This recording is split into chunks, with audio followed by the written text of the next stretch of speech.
5, 4, 3, 2, 1, and I am live here once again at In Your Head Wrestling Radio. They see me typing here. I think we're a little bit behind, but whatever. That's the live stream for you.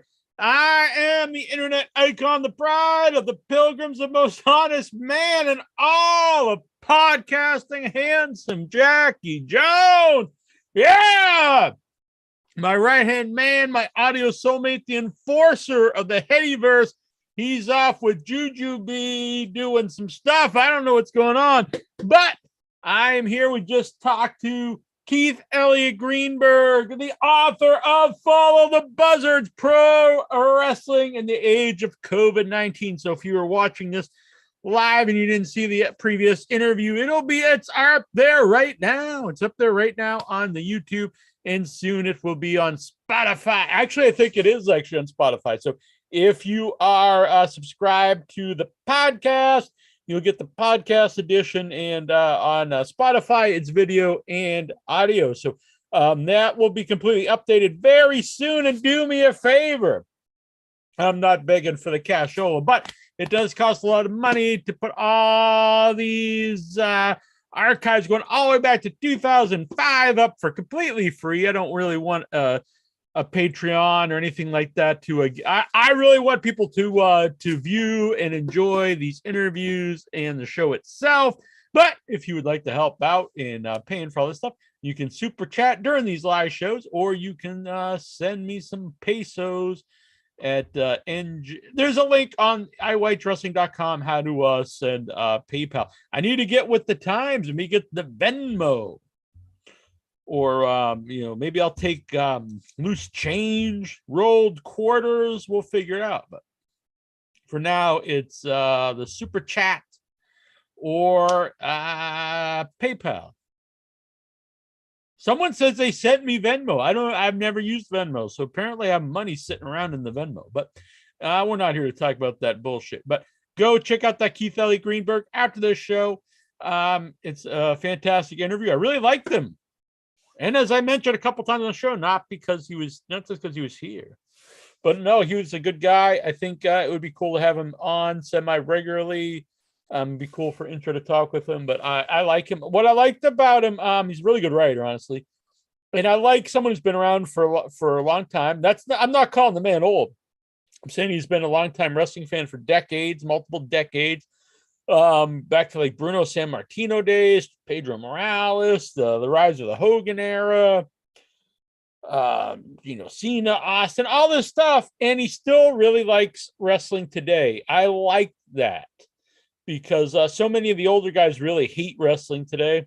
And I'm not saying you have to pretend to like it. If you generally don't like it, I get that.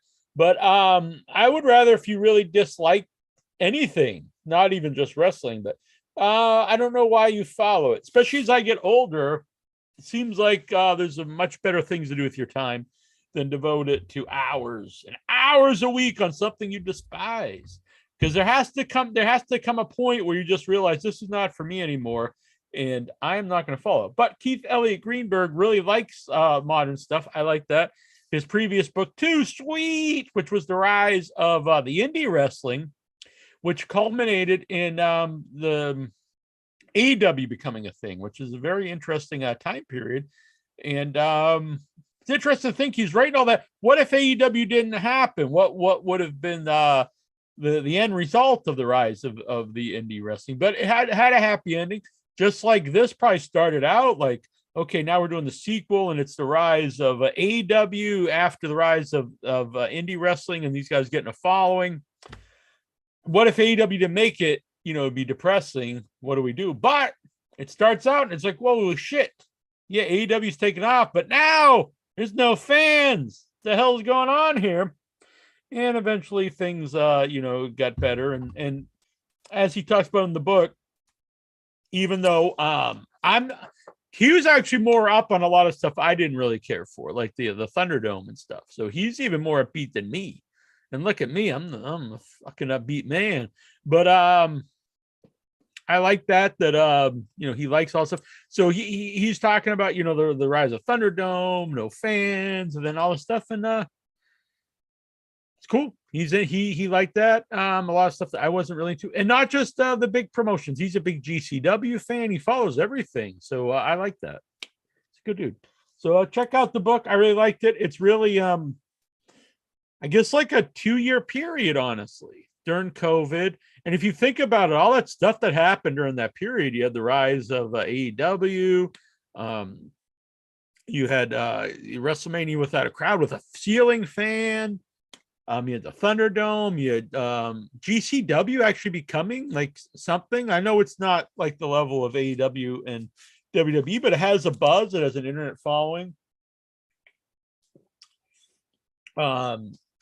I know social media has been around, but I think social media becoming very prominent. What is it? The Speak Out movement. There's a lot of things that's covered in that short period of time. It's really good. And then as he finishes this book, as it's over, we've got the end of the Vince McMahon era, the rise of Triple H, possibly the end of the EVPs in AEW, maybe Punk rises, he's out. So it's ripe for like the trilogy of this modern wrestling to see where this goes. So Briscoe, anyone watch GCW? Oh, I mean, a lot of people do, but does he mean in here? I've watched some shows because for me, I'm kind of old school, so it's hard to follow something if it's just not like a television show I can watch. I'll be honest, I enjoy Game Changer Wrestling. It might not be the wrestling that I love to watch all the time, but I do like the hardcore stuff. And what I really like about it, because a lot of people will claim everything's the new ECW, but Game Changer Wrestling really feels like that. And I don't just mean the hardcore stuff. They had some guys on there that people always talk about. ECW had a lot of guys that couldn't make it in the mainstream, but their crowd loved it. And that's Game Changer Wrestling, because a lot of these guys, I don't see even making it like an AEW. And there's people now that are smaller, and I don't think size is the BN is everything anymore in wrestling. So it's not even just size wise, like their look. It's their look. Nick Gage, though, I mean, he was over on his AEW appearances. So what do I know? Maybe he could, but in my mind, like, I don't foresee that guy making anywhere. But watching him in front of that crowd, and I'm just gonna be honest, I can't pretend to be a fan of his because I don't think he's particularly good. But when you see the audience react to him like a god, that's cool. Like you feel that, like, whoa, there's a fun, there's an appeal to it. It's like addictive. It's like, whoa, they're really into this. And that reminds me of ECW, the first time I started watching it, and I'd see the guys and the crowd reaction to even some people I know that weren't particularly good, like the Sandman, but he's very entertaining and had so much charisma, and the crowd reaction to him, you couldn't help but be sucked into that.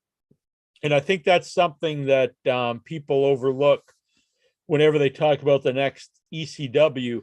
And yes, it was hardcore and the blood and all, and the music. There's lots of things, but the heart of ECW to me was the crowd connection to not just the wrestlers, but the promotion itself. Because all the fans, myself included, you were emotionally connected to the company, and you wanted the company itself to succeed.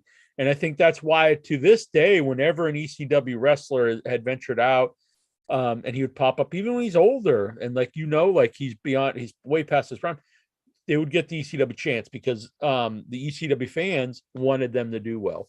And unless you were from that time and were watching it, it's really hard to understand that, I think, because if you watch ECW now out of context, it won't hold up. But if you watch it at that time, it was, you were really invested in it. But like, for example, what I mean by that, so if you watch it now for the first time, you'd see the Sandman. You're like, oh yeah, he's drinking beer like Steve Austin. That's, big deal. You see Sabu going through tables. Yeah, I mean, I've seen the Hardy Boys go through tables, and they're more athletic than Sabu. And so you'd see all this stuff, and you think, well, I've seen this stuff, in other promotions. It's not really that groundbreaking. But you have to remember this, they were doing it first. So to see all that stuff first was a big deal. And then to see the other promotions, copy it. I mean, it's very, for good or bad, but both good and bad, very influential. And then to see, like, honestly, more athletic, probably, better workers doing a lot of the hardcore stuff that they invented, the shoot promo style. You see all the, that becoming mainstream. So if you go back and watch ECW for the first time, after you've already seen all this, the big companies do that. It's not the same. It's kind of like going back, in my opinion, if you would watch Blair Witch. If you watch Blair Witch today without the context, will it hold up? I don't think it would, because it was really watching it at the time. It's not technically the first found footage movie. I think Cannibal Holocaust is, but it's the first mainstream found footage movie. And the buzz behind it, it was right at that time when the internet, where people had the internet, but it wasn't everything wasn't overly exposed. So there was this buzz on the internet about Blair Witch. Is it real? Is it not? I think if it was around today, there'd be so much stuff. Obviously, it wouldn't be real. There'd be so much information, but there's enough information to get out about the movie, but not quite enough to expose that it wasn't real. So you had all this stuff, and that it was on MTV. And again, it was like, people were, is this a real thing? What's happening? And so if you were to watch it today, you wouldn't have that. And you also have seen dozens of films that really copied Blair Witch, doing the found footage. So you'd be like, well, I've already seen this stuff, so I don't, it doesn't, who cares? But it's really the predecessor. So anyway, check out the interview. I don't know what the hell, I went off on lots of tangents there, but who cares? I'll probably go on a lot of tangents. I'm here by myself. So last week we had Grand Slam, 2-night event, AEW. So I'll be honest, a few weeks ago when everything happened at the Scrum, by the way, how are they going to follow up Scrums in the future? They're going to be boring as fuck. People will be like, yeah, the fucking Scrum's coming up. Yeah. Who's going to go nuts this time? Who's going to get into a fist fight after? And they're just going to sit there like, oh, yeah, Jungle Boy's out here now. And he's just like, yeah, that was a good match. And you're like, fuck this Scrum. So I think CM Punk made the Scrum amazing for the first time, but he also ruined all future Scrums, because no Scrum will ever live up to the CM Punk Scrum. I think he'll go down as the greatest Scrum of all time. Someone may prove me wrong, but Jackie Jones is saying that now. CM Punk, he's saying he's the best of all time. It's debatable. I have him up there as one of the best, but in my opinion, you can't debate that he is the best Scrum that's happened up to date. So, of all time, we'll have to wait till the end of time to know if that happened. But I'm saying if I'm still doing the show when the end days come, remember this. Remind me, Jonathan Jackson. I'll say, see, I told you. The world's ending. We ain't got no more wrestling. That CM Punk Scrum, still number one. Who told you? Jackie Jones. Remember that, when you're in hell burning in Hades for eternity. All right. So, Grand Slam. Our boy Lexar was here at Grand Slam, who then had a great lap dance. I heard through the grapevine. I subscribed to the Lexar newsletter, the Lexar Observer, and I was reading. It was a 6-star lap dance. I heard. All right, so we had Dynamite aired first, and then Rampage. I have no idea about any Dark or Elevation or whatever else that they record on these nights. I don't know. Oh, so what I was saying was, I have no one here to keep me on track. So the Scrum was amazing. But so after that, I was a guy that I think this was a work. As time goes by, it probably is. Now, if they make a work out of it since then, in the future, who knows? We'll find out. But right after that, like, so they suspend Punk and the Elite, and maybe they fire all these guys. I was in my mind, I'm like, wow, this is going to be the end of AEW. It's like collapsing and like people wanting to leave and all this stuff. And like I was telling Intro, like, man, if AEW really just dies, like, I don't know, like eventually, I don't know if I want to keep doing the show because it's the main show I watch. And I don't know. But as the weeks went by, been really good shows. They've done well ratings wise. I'm not a guy who follows the ratings. I don't really care. The only part that I care about is that the shows continue. But they've been doing over 1 million views live each week, which is good. And I think been really good TV the last few weeks. So it made me think, if none of those guys return, they'll be fun. You got some older guys who won't be there forever. Jericho, but he stepped up. Moxley, Daniel Bryan, and then you've got guys right under them. MJF is going to be one of their top guys. The Acclaim's really risen up. You've FTR, Wardlow. You like a lot of really top guys. I think Brody King is a guy you could build around. Darby Allin. So there's a lot of good stuff going on here, and I enjoy it. So Dynamite open with Jericho versus CLaudio Castagnoli for the ROH title. Now, I've been a guy who was saying that I just don't think the ROH title should be on the show until ROH is a show. It's kind of weird. I assume Tony Khan when he bought Ring of Honor, I assumed he already had a TV deal, but he must have bought it in the hopes of getting a TV deal. It's kind of odd, but so I get if like in a business way, he has to showcase the Ring of Honor guys in hopes that like a TV we'll see them or whatever and be like, okay, we'll give this a show. But I think it would be better just to hold off all the Ring of Honor stuff until you actually have the show. That being said, I thought this was actually built pretty well because they had Jericho was talking about being Ocho. Yeah, by the way, at everyone on Facebook for some reason does not work for me. I don't know why. I think Facebook doesn't like me because I've been banned many times, but it doesn't work for me.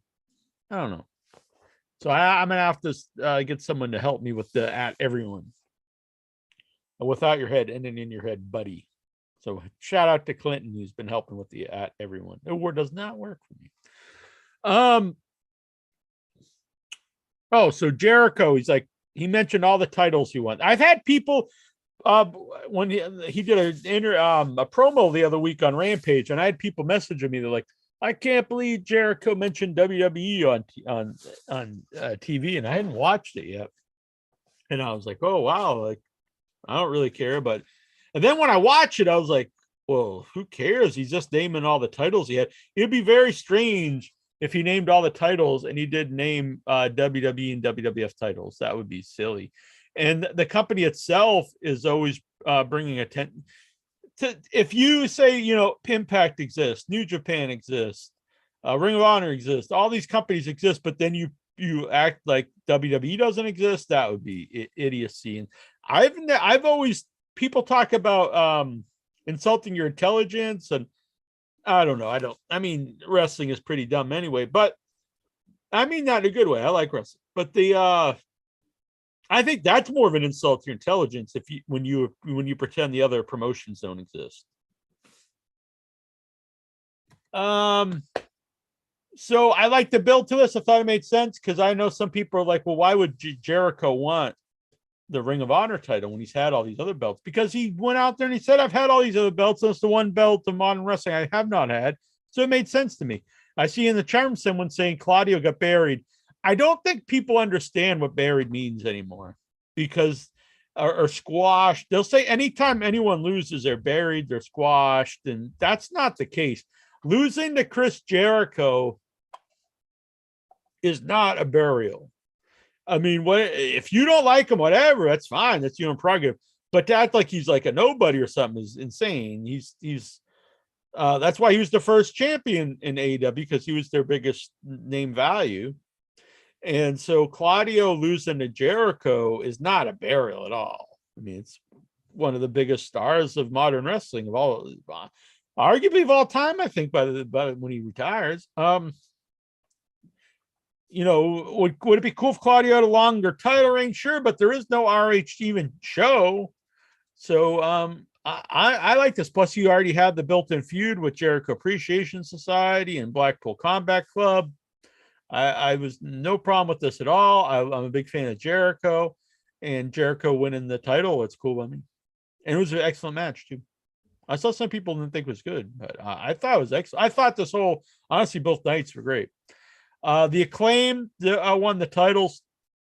Their match on the pay-per-view was off the charts. Heat galore. Maybe the best reaction, crowd, reaction of the night that on the pay-per-view. I still think the Punk match was the best match, but this was awesome. This match unfortunately was not to that level. It did fall apart when there was a weird Caster went for the mic drop, which was like his elbow, and he just fell. And I'm not sure if he really got hurt or if this was part of the show, if it was a planned spot, but the match really fell apart at that point. I think just that the fact that the Acclaimed are so over, it won the crowd over, still them winning the title. But it's unfortunate that spot hurt the match. If they weren't over to their level, I think it probably would have just been a dud in that match. But after that spot, but again, just because they're so over, it was a cool moment. But it is too bad they didn't have that. If you could import the match from the pay-per-view to their hometown crowd, that would have been awesome. But still a great moment. And it really is weird now because you've been thinking they put off the FTR getting the title match. And now FTR is the ring. Well, they have like 3 belts: Ring of Honor tag belts and the New Japan, maybe. I don't know. They've got a bunch of belts.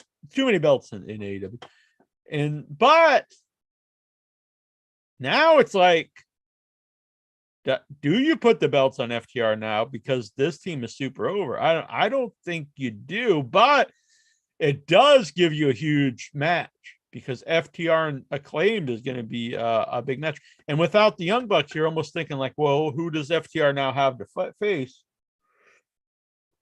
They've created a new team for them to face.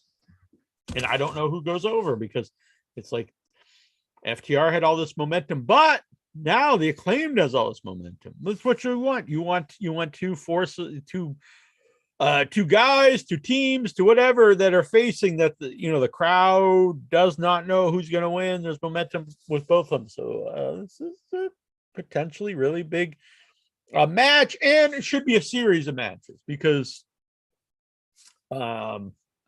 you could go with it instead of just doing a one-off. You could trade the titles back and forth like Midnight Express and Rock and Roll Express back in the day. I'm really looking forward to. I'm a big fan of the Acclaim. They're obviously more green than FTR, but super over and good workers on their own right. Great promos, and I think there's a good. You have FTR like traditional wrestlers, and then Acclaimed or modern guys, not really like high flying guys, but modern guys. With a lot of the more, for lack of a better term, more sports entertainment, a lot of promos and silliness. So I think there's a lot of potential there for a good feud. Do you turn any of them heel? I would wait and see how the fans react. Either just go face versus face because I don't think heel versus heel ever works really, but face versus face can. If you find the crowd starts booing FTR or something, go heel with them. I don't foresee the crowd booing the Acclaim, but you never know. You never know when you have 2 like really over teams or personalities. Pac versus Orange Cassidy for the All Atlantic Championship, which again I don't think should even be a title. But that being said, very good match. I really wanted Orange Cassidy to win, one of my favorites, but I also like Pac too. I remember Pac versus Orange Cassidy was the first like real Orange Cassidy match in AEW. I was there live for that one. And I was an Orange Cassidy fan, but I didn't really know what to expect of him as a wrestler because I didn't see him outside of AEW. And it was great stuff. And this one was very good too. They really work well together. Unlike now, I think Danhausen and Orange Cassidy are very similar guys where they bring in a fan. I think the opposite of Cornette on this one. I think they actually bring in non-wrestlers. I know this for a fact because I have a lot of friends in the horror world, or even people I've interviewed in the horror world, both people I know and people I've interviewed, who talk about not watching wrestling, since the 90s or whatever. And then they started watching again because AEW, and for a while they would always bring up Orange Cassidy as like their favorite. Or like one guy brought up his wife's favorite was Orange Cassidy. And lately, it's Danhausen. I mean, Danhausen, Danhausen has a coffee. Danhausen's on Conan O'Brien. All my horror friends love Danhausen. All the older wrestlers, not all the older wrestlers, I can't say that, but a lot of the older wrestlers like Danhausen. He's more relevant than a lot of the quote unquote, wrestling stars on the show. He brings in a different audience. So the difference, though, that they have a similarity there, in my opinion, Orange Cassidy is actually a very good wrestler. I don't think Danhausen is. I don't think you have to be, but I don't know if you could really like have Danhausen in title matches and stuff. I haven't seen a lot of him, but what I've seen, I don't think he's particularly good. Orange, I think, is honestly a very good wrestler. So I think he's got the personality, the weird character, and he can also go in the ring. Toni Storm versus Serena Deeb, Athena, and Britt Baker. Something I've been saying on the show for years is I don't like fighting the audience. So, you fought the audience for a long time, Roman Reigns. Like they wanted to boo him, but we want to fight the audience.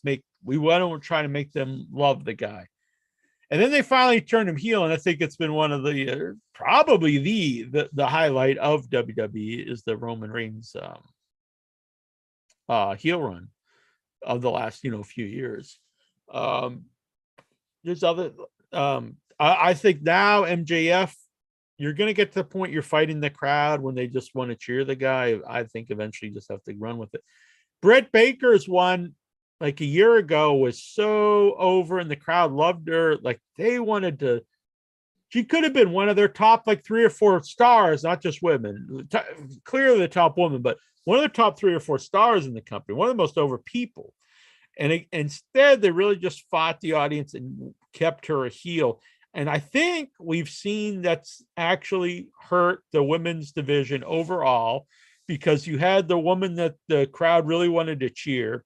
And instead of just running with that, you're like, we're going to fight the audience.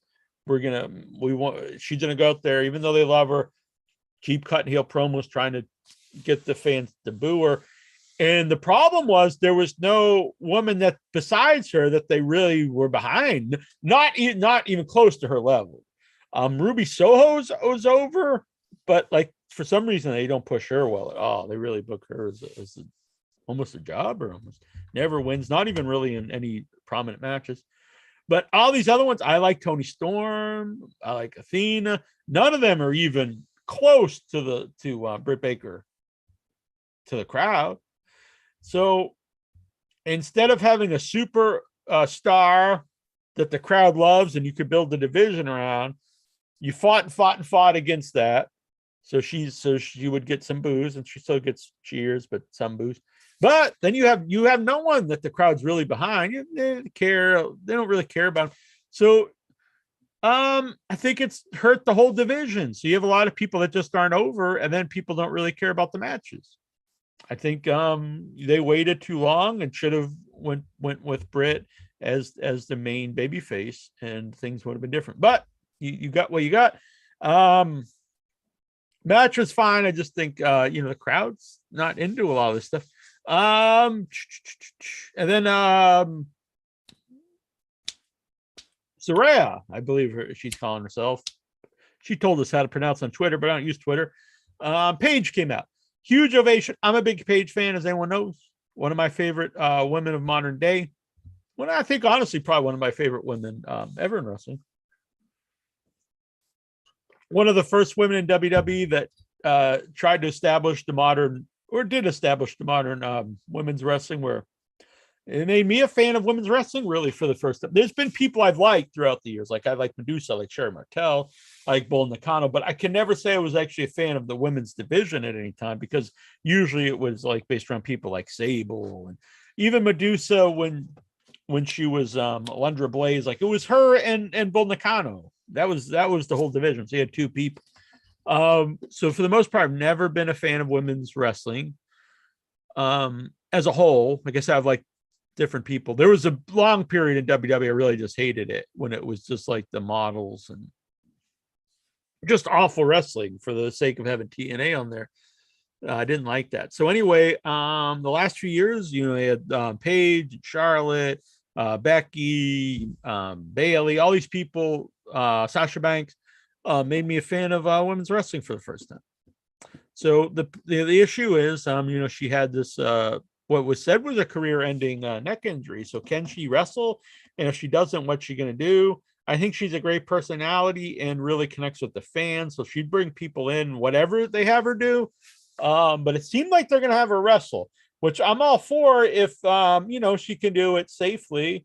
I don't want to see anyone get hurt. So I don't know. I don't think they would have her wrestle if it was like still the same, like, you're gonna, you just can't do this. But I don't know, I have no idea. But other people have come back. We've seen, Edge come back, Brian Danielson, who also, they thought would be out forever. So I don't know. We'll find out. The crowd was insane for her. So maybe it's finally, if she can wrestle, what I was talking about earlier, you have the woman that the crowd can be behind, and maybe Britt can be a real heel for once.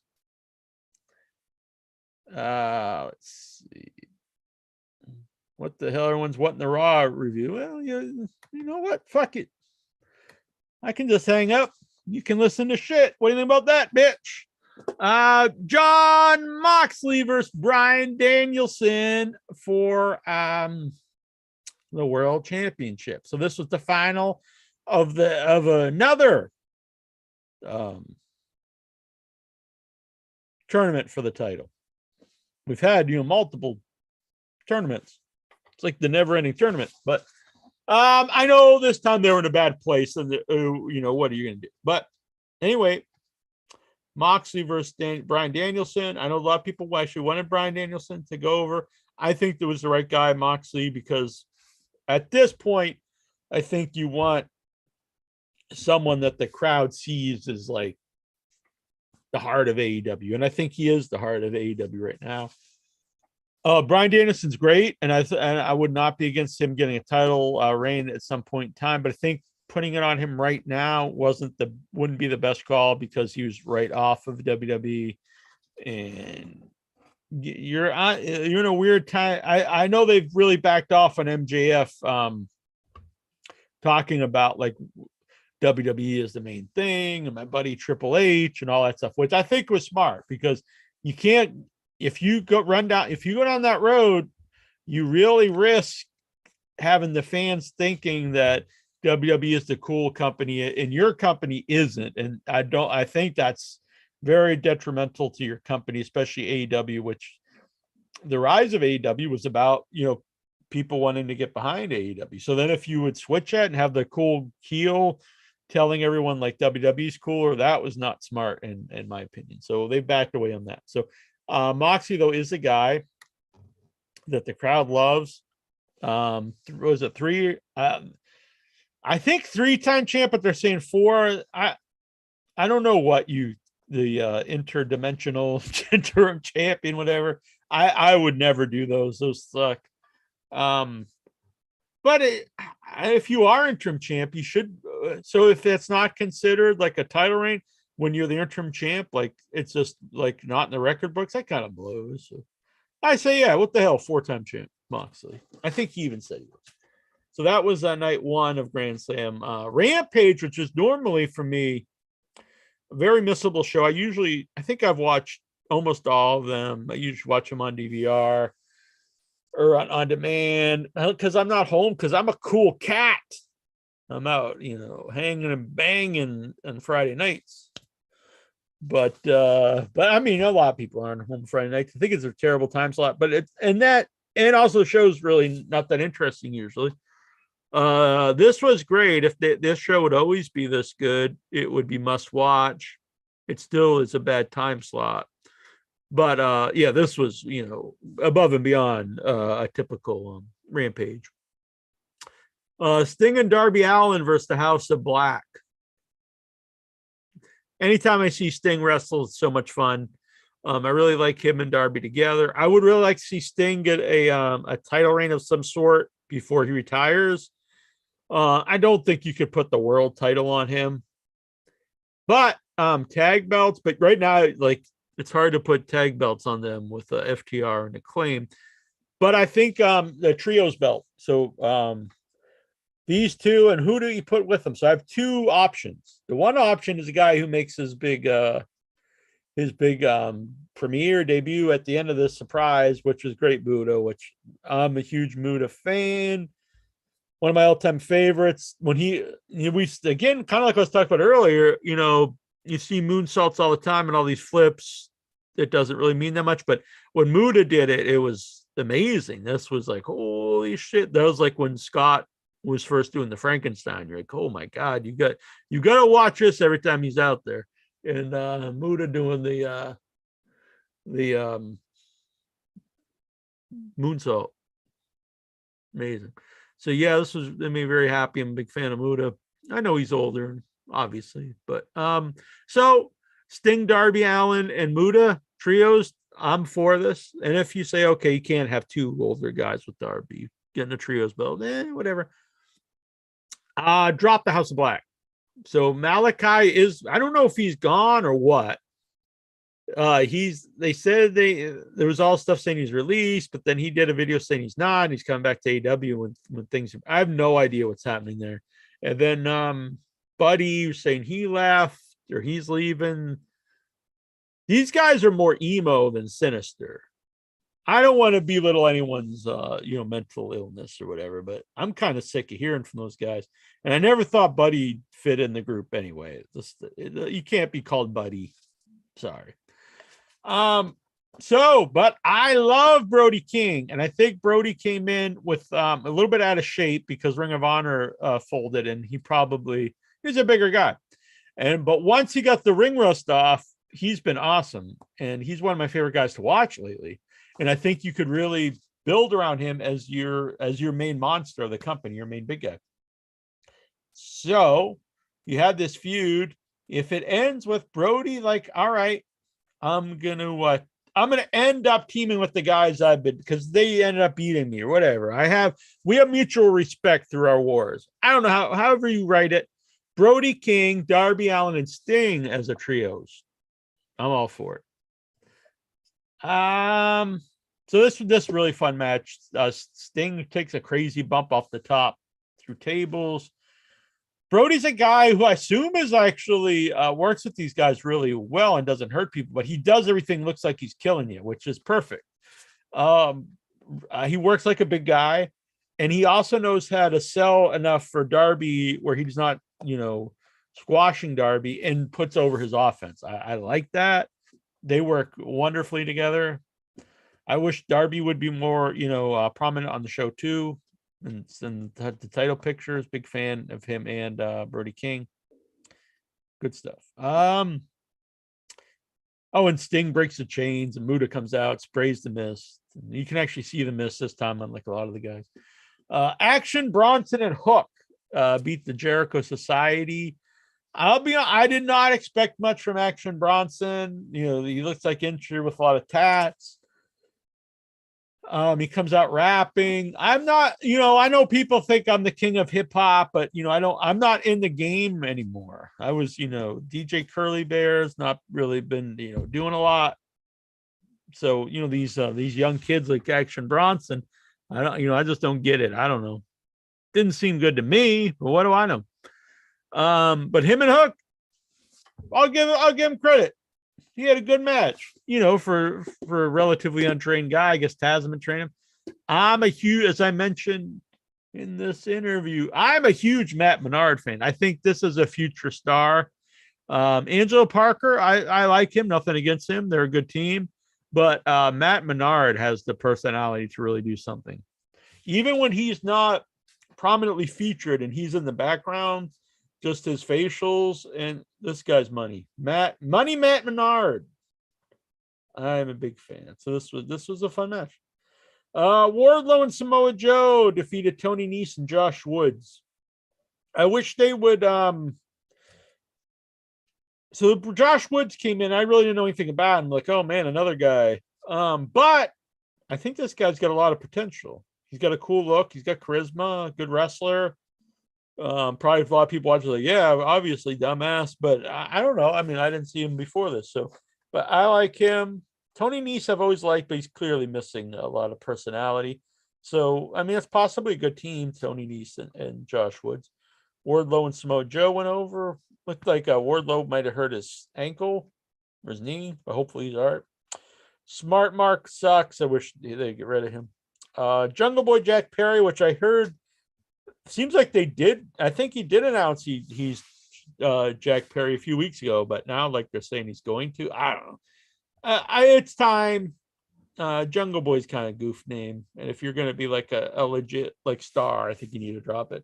Versus Ray Phoenix, who I know some people like the other guy better in the group, the guy with like 1,000 names, but I'm a Ray Phoenix fan. I think he's the best of the Lucha Bros. This was awesome. This is a crazy match. I like it. It's good stuff. I when you see the smaller guys, I like to see them do the big moves. Now, some people are against the flips. I'm not. Especially with the smaller guys. I think I don't want to see a smaller guy doing arm bars and headlocks and chin locks. I want to see him doing cool stuff because he is a smaller guy. That's why he should be there. Now, do I want to see a flip in every match? No. So the bigger guys don't really need to do them. But when you have these little guys out there, yeah, go out there and go crazy. So I like this match. Sammy Guevara with Time Mello defeated Eddie Kingston by disqualification. They do very few disqualifications, but what happened was it's kind of like the Dusty finish. Eddie beats him and then it gets reversed. This is a good match. I'm a big fan of Eddie Kingston and Sammy Guevara. Jade Cargill defeated Diamante. I have no memory of this match. I think I may have made some coffee or something. I like Jade Cargill. She's really grown on me. Obviously a big, like, has the presence of a big time star, and has really improved. Give her a lot of credit. It's really improved a lot. Has a lot of confidence on air, and I'm not a perfect wrestler, but she's better than she was. Hangman Page. I'll say this to me is a very bizarre. So you have the golden ticket battle royal, which we've already had. The chip, the guy won a chip.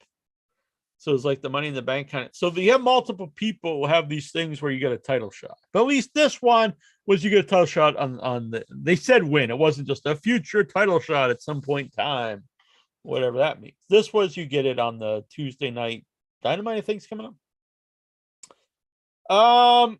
So on mine anyway, I assume everyone. So the show it starts and immediately goes to break, so I don't even know you don't even get the ring intros for these guys, and it's pre-taped, so you could edit around this.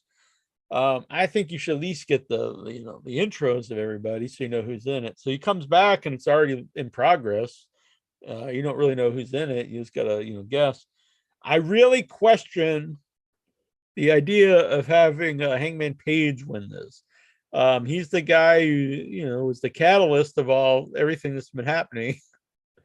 And so the other guys, I know he wasn't in the fisticuffs, but he's still the catalyst, the start of all this. The guy who cut the promo, and then to me, people say, well, it wasn't much of a line, and I agree with that. I agree, it wasn't much of a line that Hangman Page said to Punk. I didn't even understand at the time, and I don't think that even. I mean, it probably annoyed Punk, but I don't think it bothered him that much because he still had the match with Hangman that weekend, and then he was on the next weekend. No, he didn't mention this.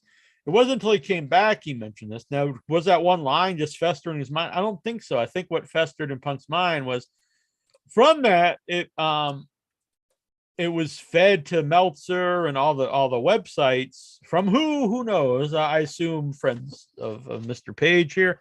That Punk, had got Colt Cabana fired or demoted and all this stuff. I won't go over all these things again. But the idea that all those guys, had this fight and they're suspended. We don't even know if they'll come back. People are saying Punk is gone forever. And then so it's like, hey, let's put Hangman in a really prominent spot for the title. I think that's a very odd decision, very questionable decision. If you had any hopes of Punk coming back, that's probably like he's like, I don't know about this now. And I don't know. I wouldn't have done it. I don't think he should be like rewarded at this point in time. And quite frankly, it wasn't the greatest champ. So, but I don't foresee Hangman Page winning the title either. I assume Moxley will beat him. That'd be very weird if they put the belt on Moxley again. And something I wanted to bring up too was at the Game Changer Wrestling. I don't think that's happened yet, but it's the everything or all on the line. I forget how they're wording it, but Nick Gage against Moxley, where all the belts are on the line, and if Nick Gage doesn't win, he has to retire. Now I could be wrong. Is Moxley's title on the line? Because I think you could have Moxley get pinned by Nick Gage, even though he's the AEW champion. But you have Nick Gage win the AEW championship. That's really weird. And I don't know. We'll find out. Part of me I think if you wouldn't already had all these tournaments and new champs, you could do this. It would be weird. It would be really out of the box if Nick Gage won the AEW championship on a Game Changer wrestling show. And he came out, he's like, I got the fucking title. He's like, I'm the AEW champion. And he's like, comes out, he holds the belt hostage. You're like, what the hell? He's like, I'm going to go take this to Game Changer Wrestling. And Moxley comes out and defends the honor of AEW and beats him. And you have like a weird little title change. I don't know. We'll see what happens. Ricky Starks defeated Powerhouse Hobbs. This was the lights out match. So they turn out the lights. This is unsanctioned. This was the match they should have had on the pay-per-view, because on the pay-per-view, Hobbs beat him really quick. Wasn't really much of anything. This was a much better match. Ricky Starks, I'm a big fan of both guys, but Ricky Starks, I think, has a lot of really on it. Both of them do. But I was disappointed when Starks just got like, now this was a squash at the pay-per-view. Ricky Starks gets squashed by Hobbs, but this time it was a long match. Starks went over, and now they're 1-1. So now we'll get the rubber match and see where it goes from there. Anthony Obastaz says Nick Gage versus Ric Flair. Could be. I think we're going to see Flair come back one more time, or multiple times. I don't know. I shouldn't say one more time. Alex Armuda is going to retire next year. Yeah, I know that, but if I'm not saying put the trios belt on them for like 20 years, like you could put the trios belt on them for a friggin' day. But I like the idea. I like the idea of Sting having a title at one point in time in AEW, and he's not, he's amazing, but the man is in his 60s. How much longer can he do this? Do it while you can. Go. I love how AEW generally gives people the win in their hometown, whereas WWE tends not to do that. I agree 100%. I never really understood it. I mean, you're guaranteed a big pop. Why not do it? It's good for TV. It's good for the fans there in person. It sends people home happy. And if you're watching on TV and someone's like, the crowd's going, oh, fuck yeah, for the guy, it adds to it. When you watch sports on TV and when the team plays in their home and people are rooting for them, it adds to the show. And same thing with wrestling. Tony Khan doesn't want to release anyone. Yeah, I agree with this, Lexar. That's not a bad thing. It's very odd to me that people think this is a bad thing, because if you sign someone to a contract you should stick to it. That's the point of a contract. If you say we're signing you for 4 years, the reason why the talent wants to do that is now I have the security for 4 years. I'll have a job somewhere. Otherwise, there's no real reason to sign a multi-year deal. You'd rather sign a short-term deal because then you can just keep renewing it for more money, and they can just end it at any time. So I think that's the way to go. I don't think that's a negative at all. I think that's a positive. But he does not renew all the contracts. So it's not like everyone that's ever worked for AEW is in AEW, for all eternity. Joey Janela, didn't renew. Lots of guys he didn't renew. So that's the way a contract should work. You sign it. Also, it opens up a can of worms to guys who want out of it. See, now I'm going to be fair. I've always said in WWE, when people want out, they should let them out. The difference is, and I'm not saying AEW should keep people under contract forever who want out, but the difference is the WWE contracts, they could fire you at any time. So to keep someone there just because they're under contract, but you could fire them anytime is weird. Now, if you sign a 4-year contract and you want out of it right away, I mean, in my heart, I do think, you should be able to quit a company. But is it also, I can see if everyone leaves your company at once and they'll go back to WWE, it's not a good look either. But I also don't think it's good to keep people who don't want to be in your company. That's bad for morale. It's bad all around. So it's not an easy thing.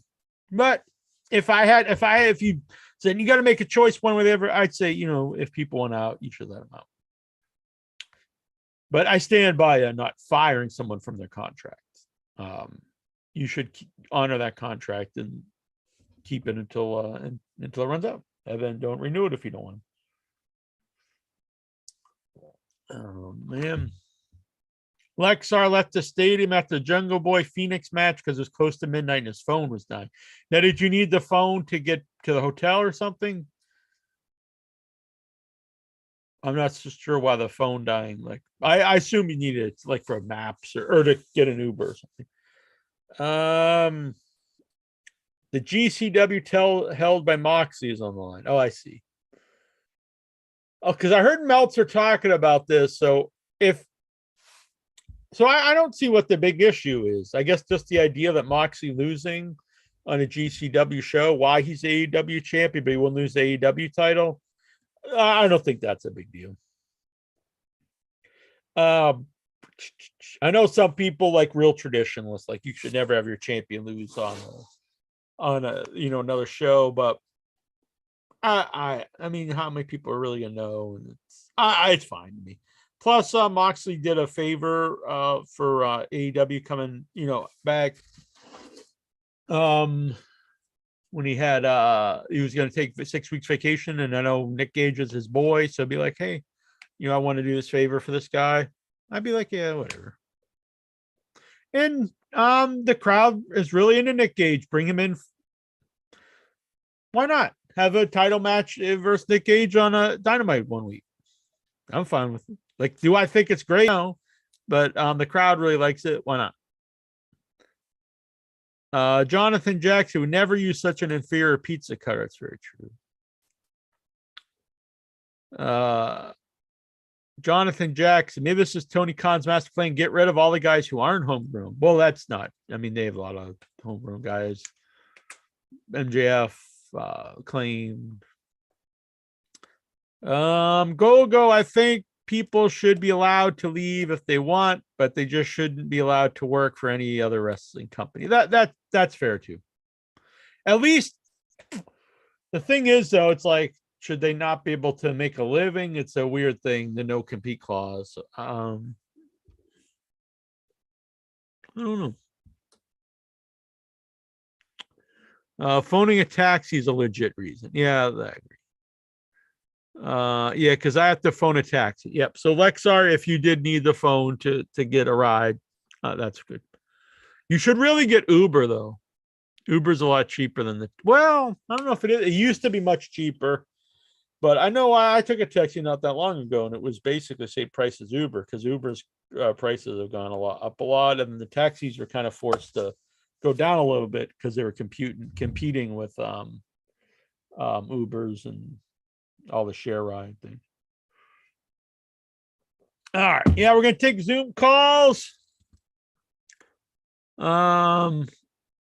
Plus, well, this is not a legit reason. Lexar's like, I can't take photos and video because it will waste batteries. Yeah, but when you're at a live wrestling show, it's cool to take the videos and stuff, but the idea, like, if I can't take videos, I'm just gonna leave the wrestling show, that's not a legit reason. You should be there because you enjoy it. Not like I have to take pictures. That's like it's a weird thing. People want to like kind of, I mean, I'm guilty of taking lots of pictures. Don't get me wrong. I take selfies and pictures when I go out to eat and all that stuff. But I would still go out to eat if I didn't have my phone. Like, you wouldn't want to be like, I live my life through my phone, through the lens of my phone. You don't want to be like, every time I'm at something, it's just like, this is how I'm viewing it. Like, this is right here in front of you, but I'm going to view it this way. All right, so we're going to take some calls. I mentioned I was going to go to the PW 500, but I don't think I'll probably do that tonight. I'm sorry. Maybe the top 10, but I don't think I'll have time to go over all 500. Maybe a future date. It'd be cool to make interest sit here while I went over the whole 500. I'd get a kick out of that. I like to make him uncomfortable. A lot of fans are filing out the stadium. Yeah, because the shows are very long. Whoa, look at that. Jonathan Jackson, look at that. His arms are getting tired. He's got a sweet mask on. Oh, whoa, he's really here. I thought maybe it was a video or something. Whoa, I wonder now I'm wondering, did he make a super long video where he stops and points at the camera? I also made one that responds on time also. Whoa, he's a fucking computer genius over here. Yep. He's not even real. We've got the AI Jonathan Jackson on the line. Does not compute. Now we've got all these AI art everywhere. I haven't seen that the like art galleries with AI. I'm like, that's not right. But eventually, will we have AI Zoom callers? Yep. You ain't got to pay them. That's true. Breaking the bank here, sending Lexar a check every week. Mm-hmm. Helping him in the strip club fiascos. Lexar, he's jizzing all over the place.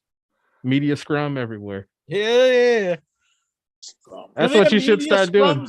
Do they have a media scrum after the lap dance? Yeah, the strip club media scrum. That's what we need. Oh, by the way, today I went to the dentist and we drove by the old strip club because it's on my way to my dentist. It's no longer a strip club. It's been closed for a while. Zachary's Strip.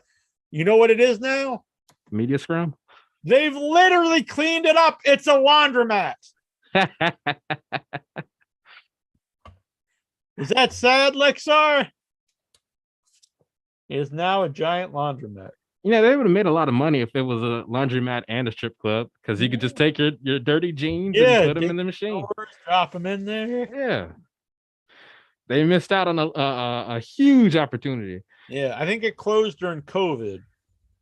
They probably didn't realize COVID would, they must have thought it'd probably last longer. So there is no strip clubs in all of Cape Cod now, Lexar. That was the only one, and now there is none. Man. I probably will move. Yeah, you just move. You'd be like, oh, I got to get to the strip club. Show me them titties.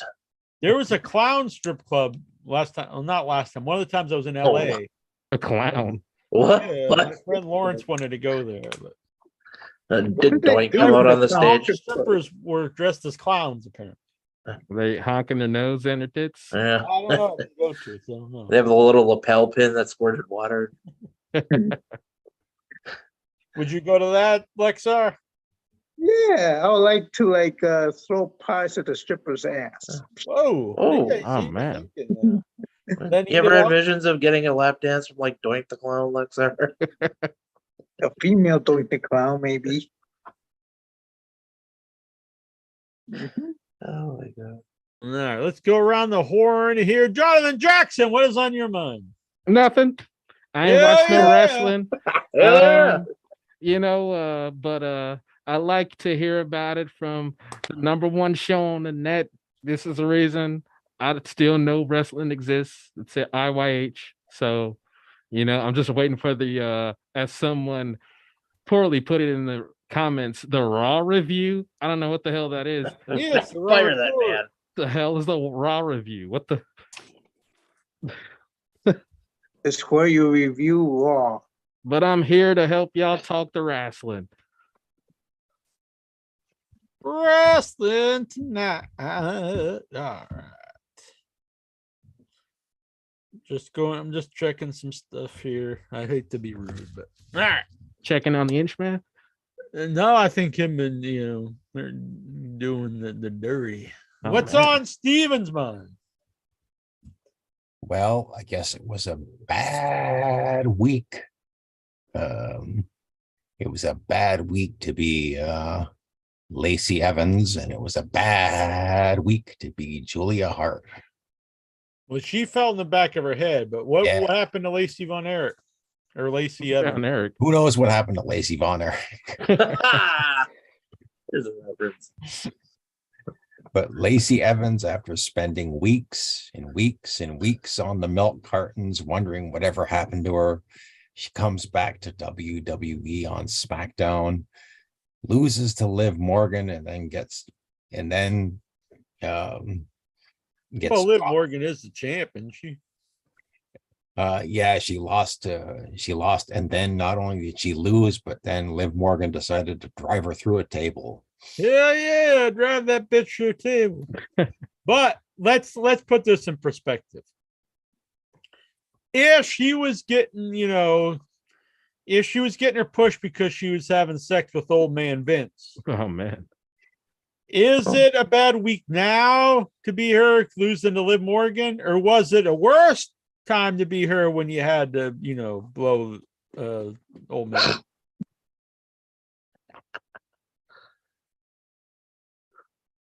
Allegedly.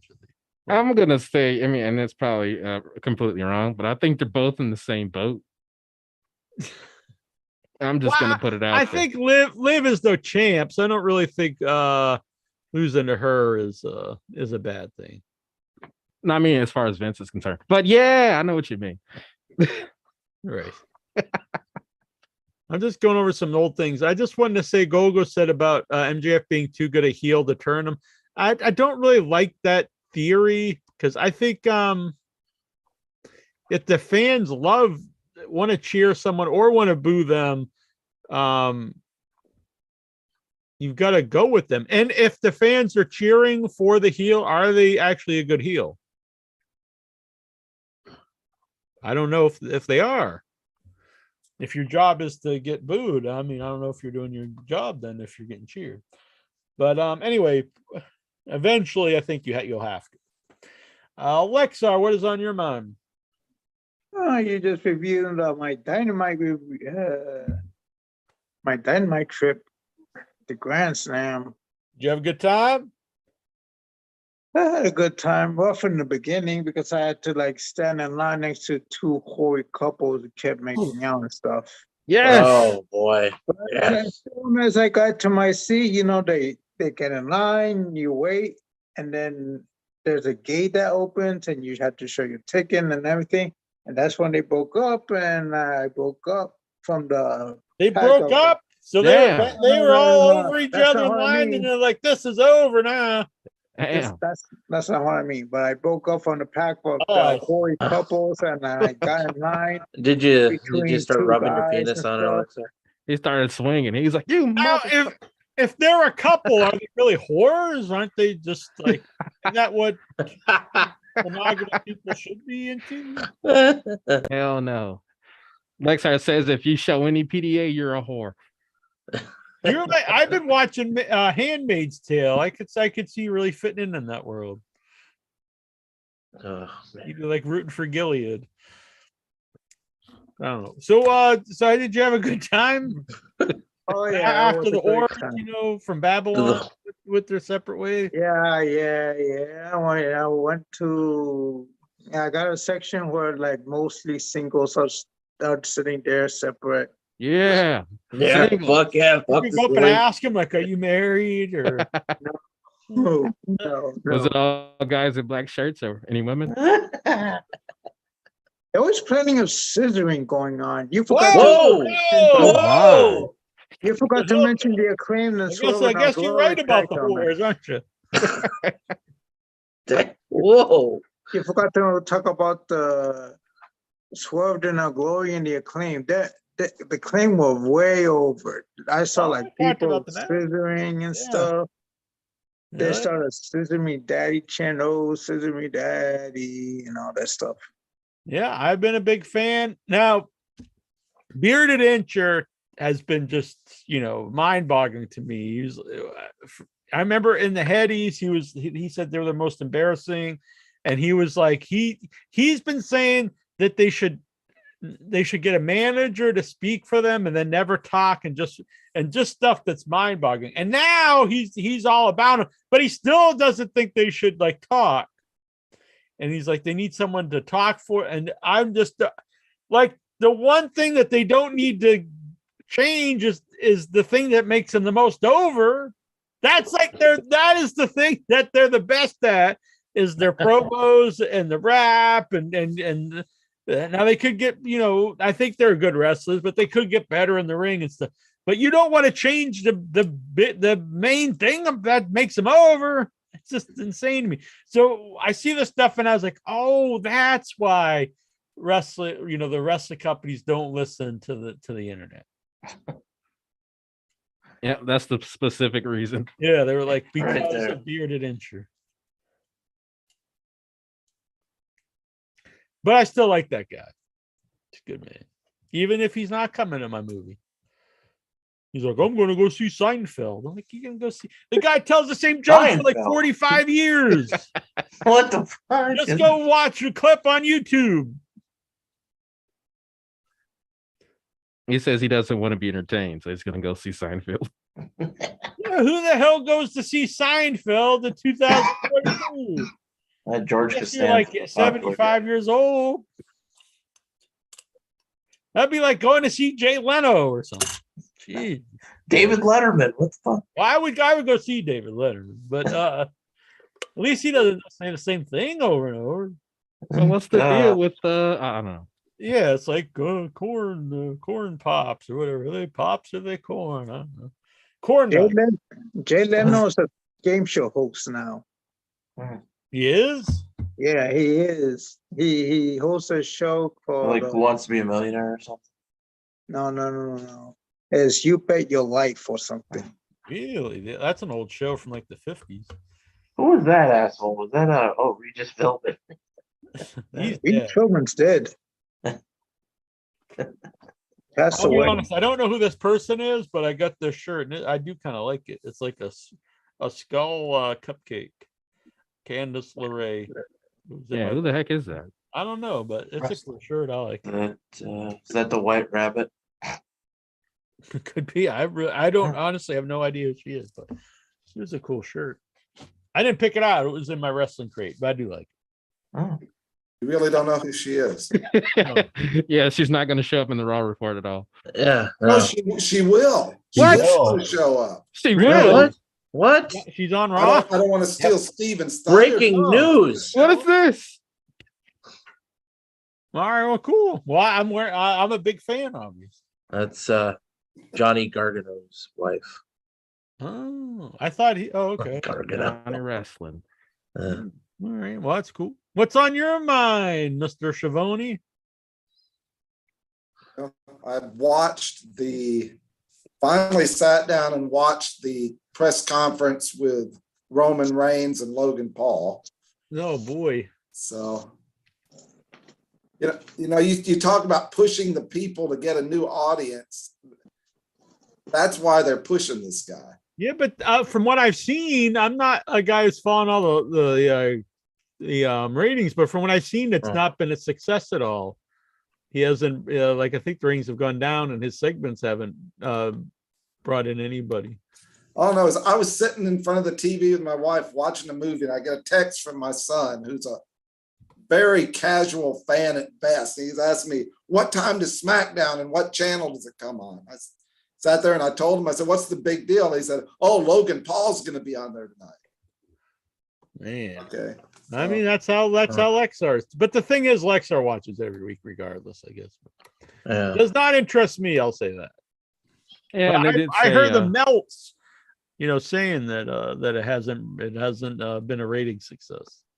I don't know what Mel's is talking about. They said I that felt last that. week's SmackDown was like the highest rated ever. Oh, I don't know. I just go by what the Melt says. But I'll be Fuck honest, the Dave Meltzer. I've listened to Meltzer for years, but some things in the recent times, I'm like, well, I don't know. Like, I think a lot of stuff he said was just fed to him by the Bucks, and I'm not saying the ratings thing, but so I don't. I'd rather see Logan Paul instead of Goldberg. Okay. Just I mean, I don't know if I agree with that, but this is probably not made for me. I'll say that. And I don't know. I'm probably not gonna. I don't know who would have to come in for me to really. I tried to watch it a couple times, but I haven't really enjoyed it. The WWE under Triple H. So I'll give it some more shots here down the line. It's hard to go back. I will say that. I know when I stopped watching Impact and people will tell me it's good, it's just hard to start watching it again. It's hard to get back into the habit of watching something when I stop watching it. Goose is on the loose. Oh, the breaking news, the earth-shattering breaking news. Uh-oh. Ravens going into the Impact Hall of Fame. Yeah. What about me? What about Raven? I like Raven, actually. Hell yeah. You deserve it. Are you intrigued? He's going to join who else is in there? Dixie Carter. I have no fucking idea. Who is in the I think Yaki. what was it? Shark Boy. Ken Shamrock. Kurt Angle. What's this woke bullshit from Jack? What's that in reference to? The Impact Wrestling Hall of Fame. You have 'Cause Sting. I don't like RuPaul or whoever this like Jake Paul. RuPaul. RuPaul. Logan. Logan Paul. Which family member is Ru? Who's their aunt? Jack, I want to ask you when you were at the waiting room at the dentist's office, what did they put on the television set? Nothing was on the TV. It was just you were there. And so I sat down and I was like, what the? It was something in Spanish. So I'm not exactly, it was either Spanish or it might have been Portuguese. I think she was Brazilian. But she's sitting there watching it. And it's like, what the fuck? Like, this happens to me a lot lately. I'll be on the bus and people play, and I just don't get it. Like, who's out in public and just starts playing videos like with no headphones? Just start watching. Tazo, obviously, with the background noise. Jesus. Hell yeah! Turn down the show, Tazo. The Impact Wrestling Hall of Fame, if anybody wants it. Yeah. You got Sting, Kurt Angle, Jeff Jarrett, Earl Hebner, Team 3D, Like no headphones. The Dudleys. Gail Kim, Obviously. Abyss, Ken Shamrock, and Awesome Kong. Oh, Impact Wrestling. God dang it. Tazo, Tazo, turn the your show. fucking sound down. The hell are you watching? Something in Spanish. Are you in the dentist office? Apparently. He's in the ER. Oh, he did it. In the lunch line at the. I can't hear him now though. He's speaking. What's that shirt? WWE Slam. Oh, this is a WWE homage. A company out of Ohio did a rock and sock connection like the old NBA Jam. Oh, I like it. I Yeah. like that. That's cool. They have them. I have one with the Bushwhackers, and really? there's one with DX as well. Goodbye, horses. She died. She sang that song just recently.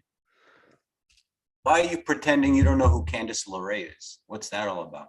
Well, I didn't know who she is, honestly. What? You're a big fan of Candace LeRae?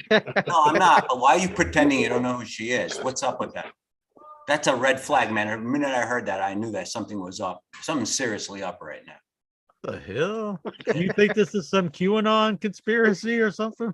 Something like that. The hair on my arms just rose when I heard that, and I immediately knew that you were lying, and you're lying for a reason.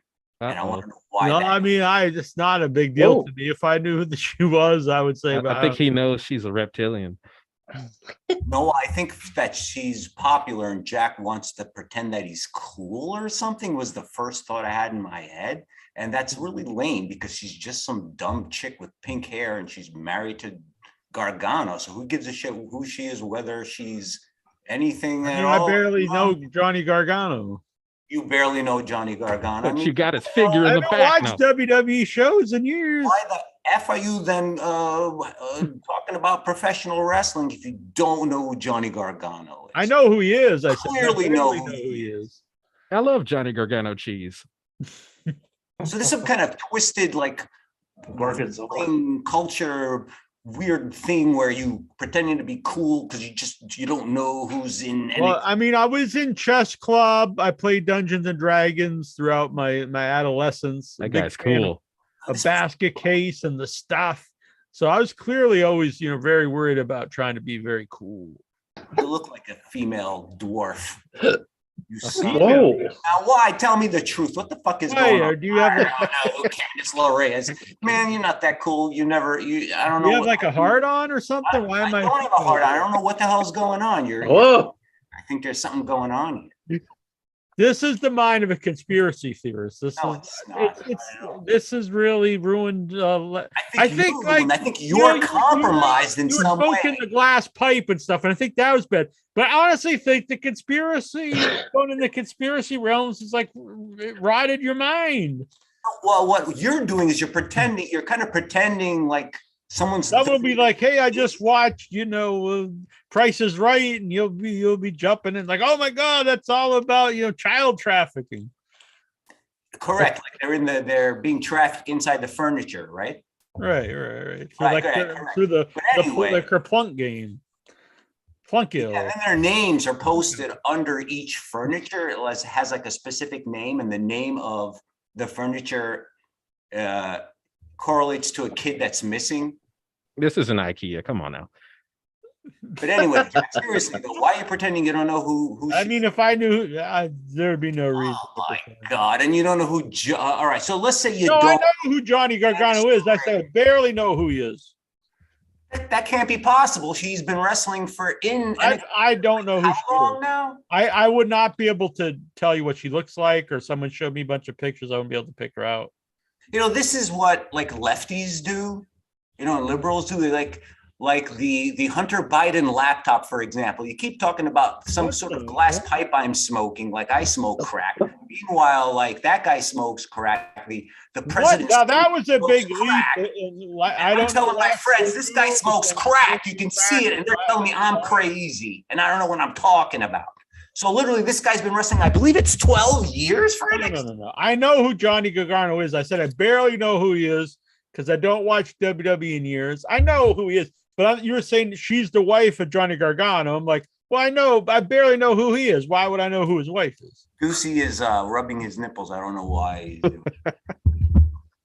It's all part of the code. He's trying to relay a message. There's a code. Yeah, the QAnon code. Don't get him started now. Now he's gonna think he's in the Pizzagate or something. And then you're like, are you shitting on Meltzer too? Like, why do you guys all shit on Meltzer? Because he's a fucking liar. Well, you don't know me then, because I've said I've listened to Meltzer for fuck the damn Meltzer. Fuck the damn Meltzer. But this last few months, this last month really, with all the stuff with the box and stuff, I really think there's more to. all the way to. I'm not all the way with Cornette side, but I do think there is some stuff to the Cornette talking about Bucks and those guys feeding stuff to Meltzer, because I don't think Meltzer is a dishonest guy, but I do think he's very naive. So if someone tells him something, he just believes it. So it's easy to send him information saying, "Oh, Punk's doing this and that," and then he runs with it as an actual story. Exactly. He's a mark, and anytime anybody in the business, it can literally be anybody, says, "Hey, this is happening," he runs with it. Oh, so and so said this is happening. Conan had mentioned that, not to like a terrible degree, but it's happened where people would tell him that this match was really good or whatever, and then he would, put it over bigger. And I guess now it still would help, but back in the 90s it would really help, because then people would seek out like the tape and buy it and stuff. So there was ways to not like get like just total made up stuff out to him, but like there would be ways to kind of work Meltzer into putting you over in the Observer, which would actually help you make money. So you're suggesting there was a conspiracy going on? And not to these levels you're saying. I mean, He's it's just a mark, what I that's just all. said. It's pretty like easy stuff. You could tell him something and he runs with it. Meltzer's a dumb I'm not mark. saying he's running the pizza parlor. What the hell are you doing? Yes, He is. might be. Might have a basement somewhere, but anyway, I just don't understand this pretending you don't know who somebody is kind of stuff. That's pretty wacky. Yeah, your shirt triggered him. And then you're wearing that person's shirt. I did explain the whole thing. I mean, I thought it was pretty straightforward, easy thing to understand. Sounded like you were hiding something, or I mean, I could have just not worn this shirt. It's not like this is the only shirt I own. well, I got pro what does wrestling everyone crate, and I think like about it. I Candace just didn't know who it was. It's actually going to make me seek her out and maybe see what she's up to. I like her T-shirt here. Is she in WWE now? I don't know. You're the WWE. I don't watch that shit. Well, you just say like you were saying all this stuff. She's got blue hair and she's. I know who she is. I wouldn't pretend I don't know who she is. I'm not embarrassed. Yeah, but you were one of those guys used to go to all those women's wrestling shows with the raincoat on. I used to like man. wrestling. That's the only sport other than softball that I can Softball. You and Braun watch Strowman. women do. You go to softball I games? don't go anywhere. Are you a big softball mark? sports. Braun Strowman loves Who's his your stuff. favorite softball team? I am not allowed. Let me just say, I'm not allowed near any women's schools. Yeah. Whoa. Oh no. Or but, near you know, schools or The only sports that include women that I would watch are wrestling, professional or apartment, and of course, was softball. Candace Larae a big apartment wrestling like No, but she is a big name on the West Coast, and she was in Pro Wrestling Guerrilla and all that shit. I never watched that in my life. Why would I know about this? I don't know why you don't watch some of this. I've never seen it because there's only so much time in a day and I can't watch endless wrestling. I believe she was at NXT as well. She has been right. Am I right or am I wrong? Yeah, but I haven't watched that in years. He wasn't an NXT. She was, yes. Yes. Yeah. Yes. So, obviously, Jack, you have some sort of a complex or something. I don't know, man. Wait. Let's backtrack to this Pro Wrestling Guerrilla. What is its finish? Huh? What's that, Jonathan Jackson? The Pro Wrestling Guerrilla. I want to know what the Gorilla's finish was. Hilarious, as always. Thank you. Tazo and Sid love the I'm here all softball. night, everyone. Saw that. Conan, yeah, that's Whoa. what I mentioned Conan doing that. Psycho Sid loves softball. Is Trish Stratus coming back? Is that correct? To Mhm. wrestle? She's already on, isn't she? Yeah. Is she making? Who is she like making a lot of money? I don't know. I'm not her accountant. What are you pretending not to know what money is? I know she had like kidney infection or something a couple Whoa. weeks ago or something like that. Steven would know. He's the Trish Is Orange Stratus. Biceps excited that Trish Stratus is back? He hates her baby. Yeah, I know he hates her baby, but is he excited that she's that she's back? He's Is so there excited any- he's not here this week. She's back? Yeah, he wants to have her. Taking a vacation. He got too excited about Trish Stratus return. Is Meltzer excited that she's back? I don't Doesn't know. sound like Apparently, you're the one who's the big Meltzer. Fuck the Dave Meltzer. I'm not a Dave Meltzer fan at all, but a lot Well, of. then why are you mad if someone This makes fun of him? Oh, What the hell's wrong with you? Meltzer's What a the mark. hell's wrong with you? oh, Why are you hosting Oh, a I'm wrestling rubber, you're show? glue. Whatever you say bounces off me and sticks to you. You see, I all know right, you are, but what am I?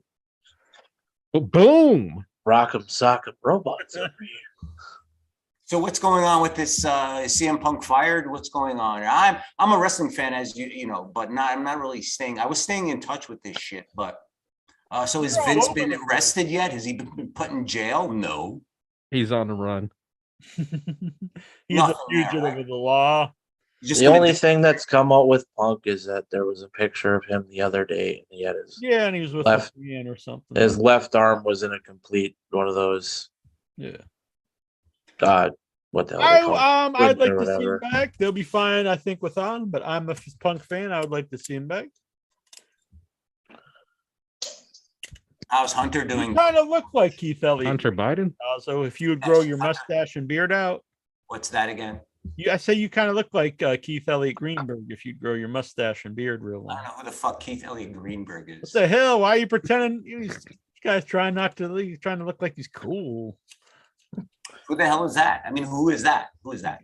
He's New York best-selling author, writer for What? WWF magazine since the '80s. Guest here on In Your Head. Oh, okay. What do you write? What, Zappa. some sort of horror thing? No, In Your Head's a wrestling show.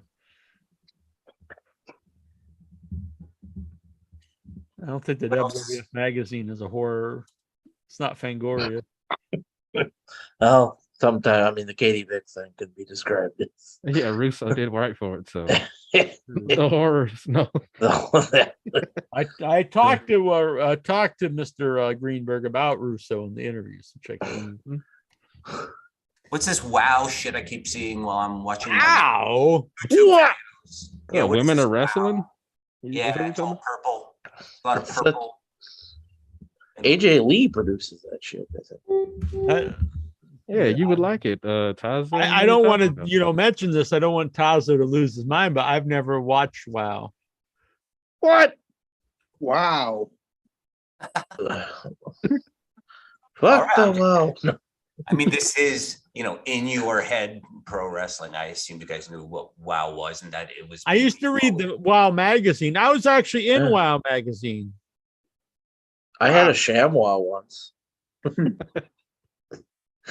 See if I How can about- find Since I haven't been on this show in a while, so Jack, are you watching Disney Plus? Like you're watching any of that Marvel stuff? No, I know you won't believe this. I don't have Disney Plus, and I'm not Disney a fan Plus. of the Marvel shows. How about Lexar? Lexar, is that your shit? I don't watch Disney Plus. I know Jonathan Jackson is into that. Hell yeah, this is wrestling. I love the wrestling on the Disney Plus. Yep. Watched Goofy tag team. So here we go. Here I was in WoW magazine, June 2000. Can you see me right here? Picture number 2. Oh man, it Hey. looks just like you. Yeah. It is me. Look- Number look 2. like a Dudley. You look Neil like Jones of Sandwich, Massachusetts, poses with Bob Backlund in a photo taken in Hyannis, Massachusetts. Neil wrote that for a $10 donation to Backlund's campaign for Congress for Connecticut, he got a T-shirt signed by Backlund. Team WoW definitely digs the old school World Wrestling Federation hat that Neil was sporting. So I also have Backlund for President pin I was wearing on my hat, which was weird because I went to a WWF show at the Blackbeard. Melody Tent, and I just decided to wear that. I put that pin on my hat, not knowing Backlund was going to be there because he didn't work for the WWF at the time, but he just happened to be outside the place in the parking lot running for Congress, and he saw the pin and was very excited. I'm guessing he didn't win. He did not win for presidency or Congress. It's a shame, though.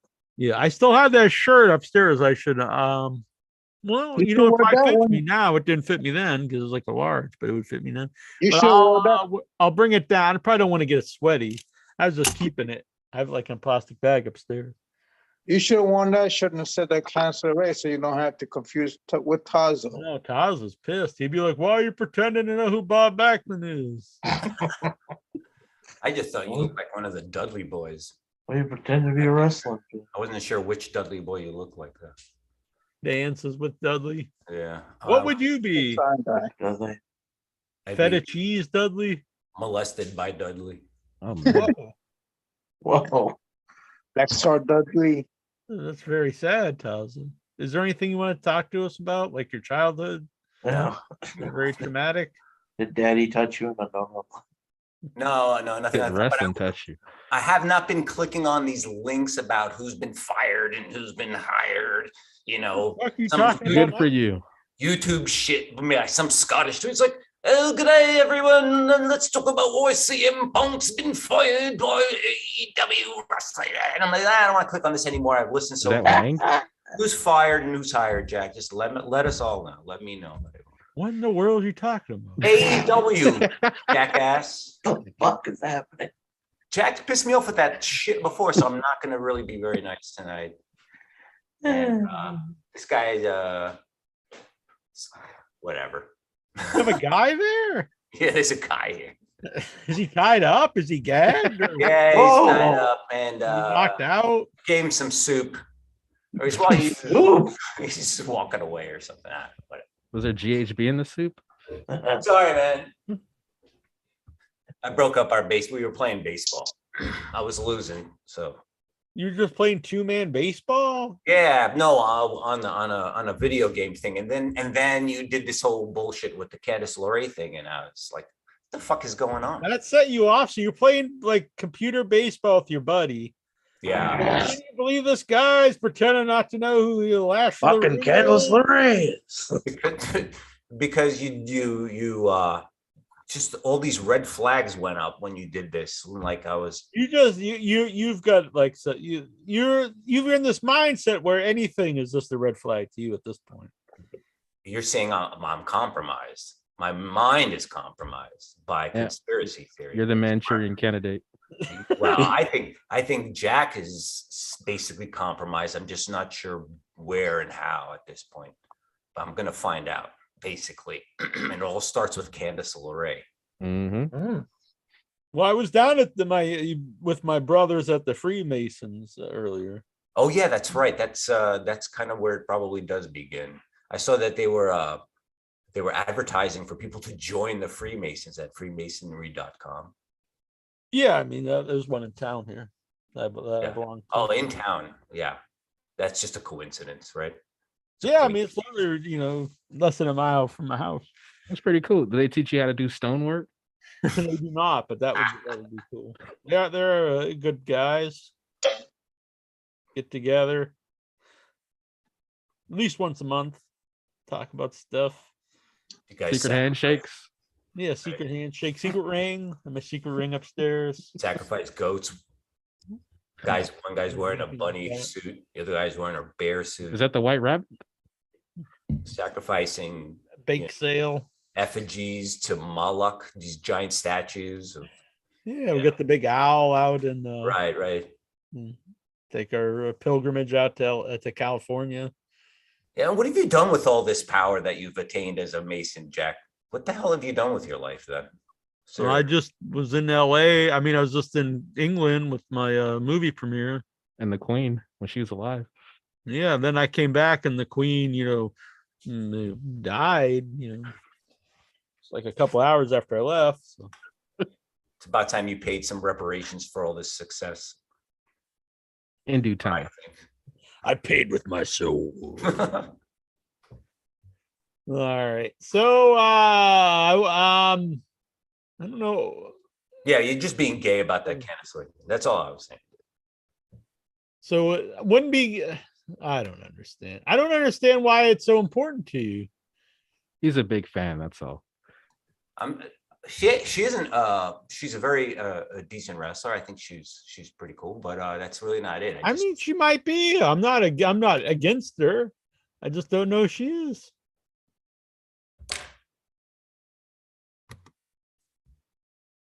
Here we go. Look at this Tazo. What's that? Let's see it. This was over in London here at the premiere of my movie. You're at London. You're opening a portal to. I was at the media scrum. Oh, Why haven't I seen any of this? It's me right there. And here's my partners in the film, Michael J. Epstein and Sophia Casiola. Oh, Epstein. Yeah, I don't want to get him started on that one. Yeah, there we are. I'm getting interviewed by the press. You impressed now, Tazo? hell yeah. Look at that fucking high class bro. Jack was there to audition for a role as an orc in the new. They were actually building woke classic. They were building in Leicester Square a big because it was like the week before the premiere of the new Lord of the Rings show, and they were building like a big Hobbit town in the middle. But I left before it was. Which Hobbit were you going to be? When I not the first time, but when I was in LA, I think about 9 years ago, and I was at LA, and so I was walking around because I was there I hosted all the panels, and I had a booth, and the guy's like, "Oh, I know you," and I was like all excited, he knew me, and he's like, "Oh yeah, you played one of the Hobbits." I was like,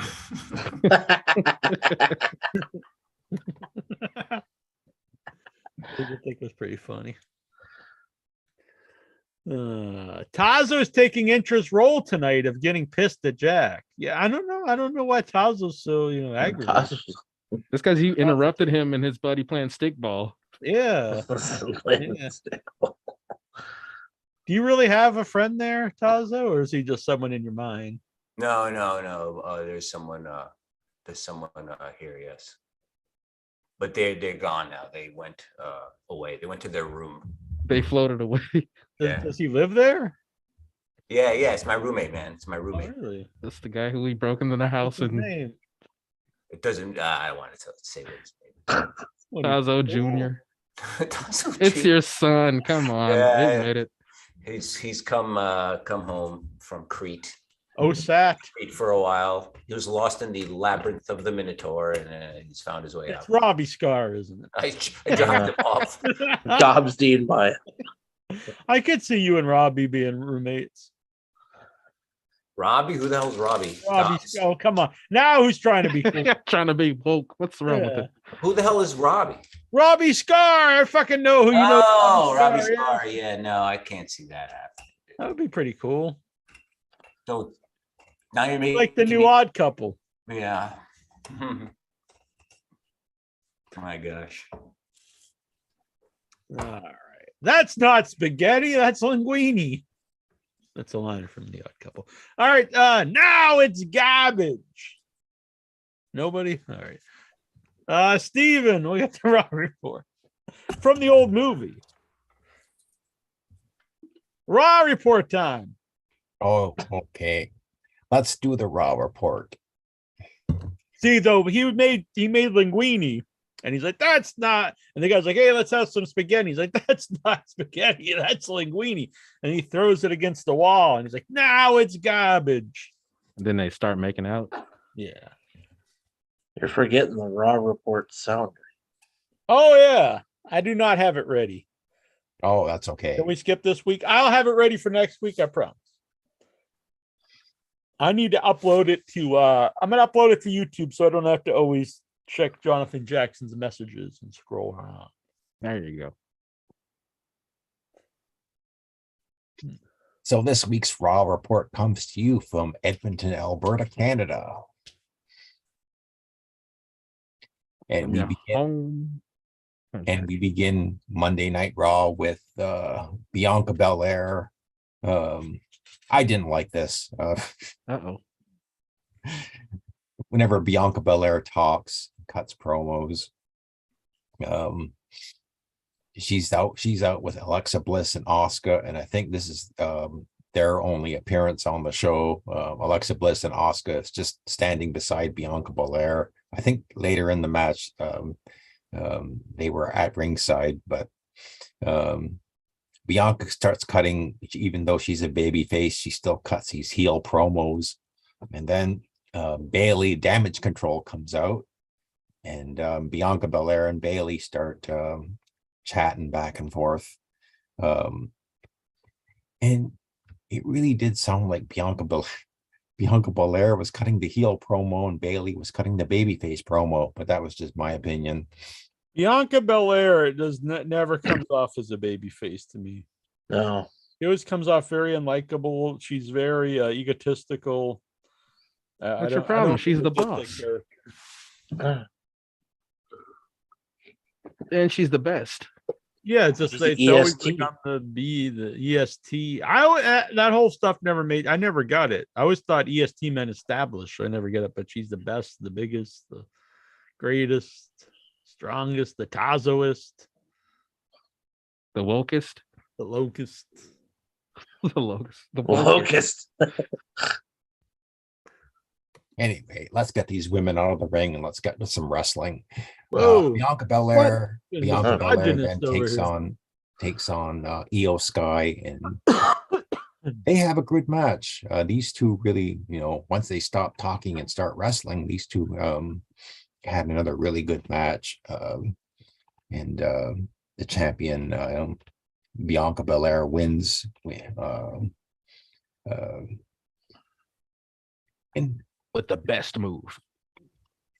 With the EST finish. I don't know. Does that Dakota Kai? What's her name again? Dakota Kai.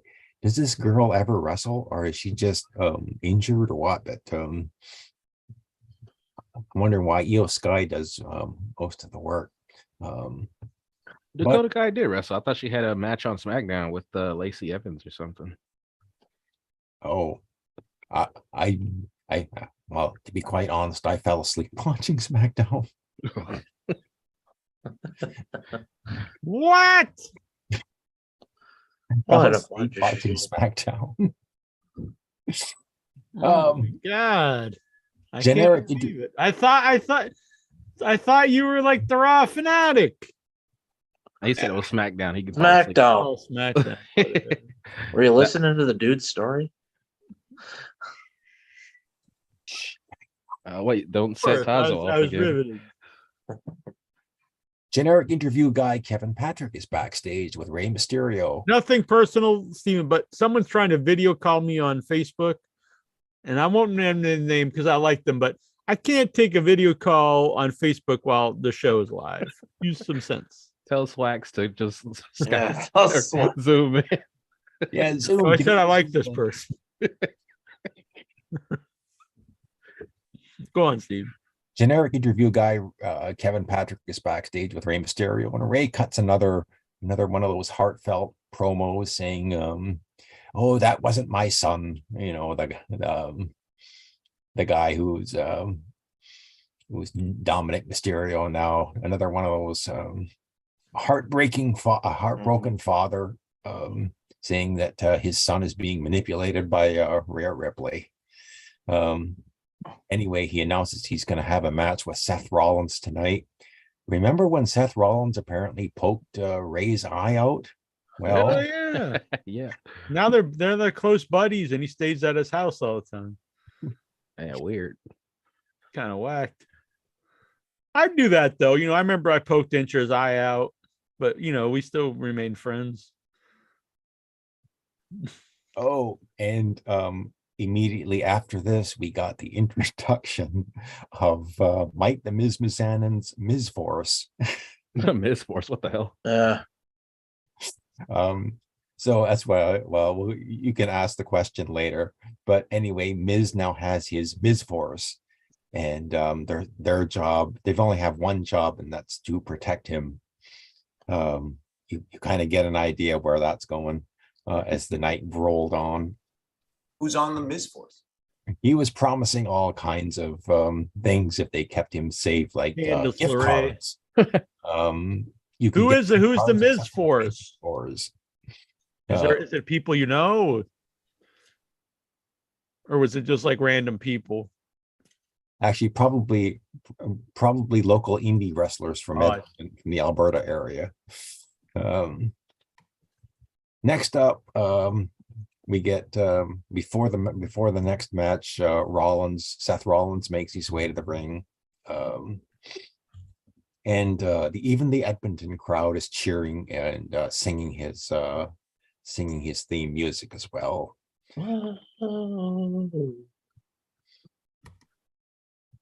So I don't know whether he still wants to be U.S. champion, but he mentioned Bobby Lashley, the match that he says he should have won. He should be champion. But there's the Miz for us. Yeah, I know that guy. Some pretty badass looking dudes. They all look so stupid. And that was Raquel Rodriguez. Dakota's Kai went up against not Lacey Evans. My bad. You know any of these guys, Tazo? Does anyone think that's funny? Did it come off as funny? What, any of those guys? Did Loomis beat them all up? They all kind of look like Jerry Seinfeld, so I guess it's kind of funny. That's the second Seinfeld. Inch is loving it. So Rollins says he's going to beat up Matt Riddle in the fight pit. So he's got like a lot of storylines going on here. He's got Rey Mysterio, he's got Seth Rollins, and he may challenge Bobby Lashley eventually again. But we get Seth Rollins and Rey Mysterio, and there was some nice cool spots in this match. One of them I thought was quite cool was Rey Mysterio tossed Rollins out of the ring. And then he did this move. He ran at the ropes, slid underneath the ropes, and then slid right onto Rollins at ringside. I thought that was kind of cool. Was he safe? But Rollins comes back, and also out comes Dominic. So I think this was the other than a promo, I think this was the entirety of Dominic's involvement in Raw. Was he came down and sat at ringside to watch, and he also fist pumped or slapped him on the back, Seth Rollins. Yeah. Hell yeah. Do it up. That's wrestling. Fisted Seth Rollins. Fisted him good. But Rollins, I think he debuted, what was this weird move? The Peruvian necktie. What? He hits a curb stomp. And some move called a Peruvian necktie. Oh, isn't that like that's probably something Tazo's buddies are into. Not like cutting someone's throat and pulling their tongue through it or something. Oh shit. I think that the Colombian necktie. Oh yeah. Jesus. Steven Butler here. He's fucking got some He knows his neckties. But anyway, Rey Mysterio can't continue, and the referee stops the match. And winner by tap out or knockout, Seth Rollins. Hell yeah. Papacito. How's it going, buddy? All right. I couldn't connect. McDonald says you guys are not safe. Whoa. McDonald's is right. No. Don't get Tazo started. I'm sure he's got some conspiracy there. About McDonald's. Yeah. The ketchup is made of child's blood. So what's on your mind, Papacito? I know you don't have a long time, so we always get to you, and then we'll get back to the Raw report. Thank you. I appreciate it. No, I was listening to some clips of Tony Khan, and he was saying he's got more money than Jim Crockett. You know, like that's not really saying a lot. That's like I made more. Jim Crockett's probably not worth much. Oh man. Oh, and I was listening to last week's episode. Sorry, I couldn't connect or something. You know. No problem. It was still funny just to see you guys like. What the hell's he doing? What's he up to? What the hell's going on? I had the phone right next to me, and I kept trying to like buffer it off. No problem. It all worked out. Yeah. What are you guys doing? The Raw report? The Raw report. Raw report. Tazo, he's got a buddy there. They're playing tonsil hockey or something. I forget. Yeah. I had the breakfast. What's up, Lucy? What's up, Pocket pool. Jonathan Jackson? Hello. What's up, dude? Jonathan Jackson! Yeah, what's up, man? You gotta quit the dominoes. What are you doing? Not I had everybody some can be pizza rich tonight. like you, bro. No, I'm not Unless they rich. work harder at the desk. You got all that. You got all of Michael's money now, so you're Hey. all right. It's all part of the estate. You gotta share it. Shawn Yeah. Michaels? Woo, That's the wrong Heartbreak Kid. Oh, I think saw I'm cheap. I know I'm sexy. I saw a little bit of the Impact Wrestling. It's pretty good.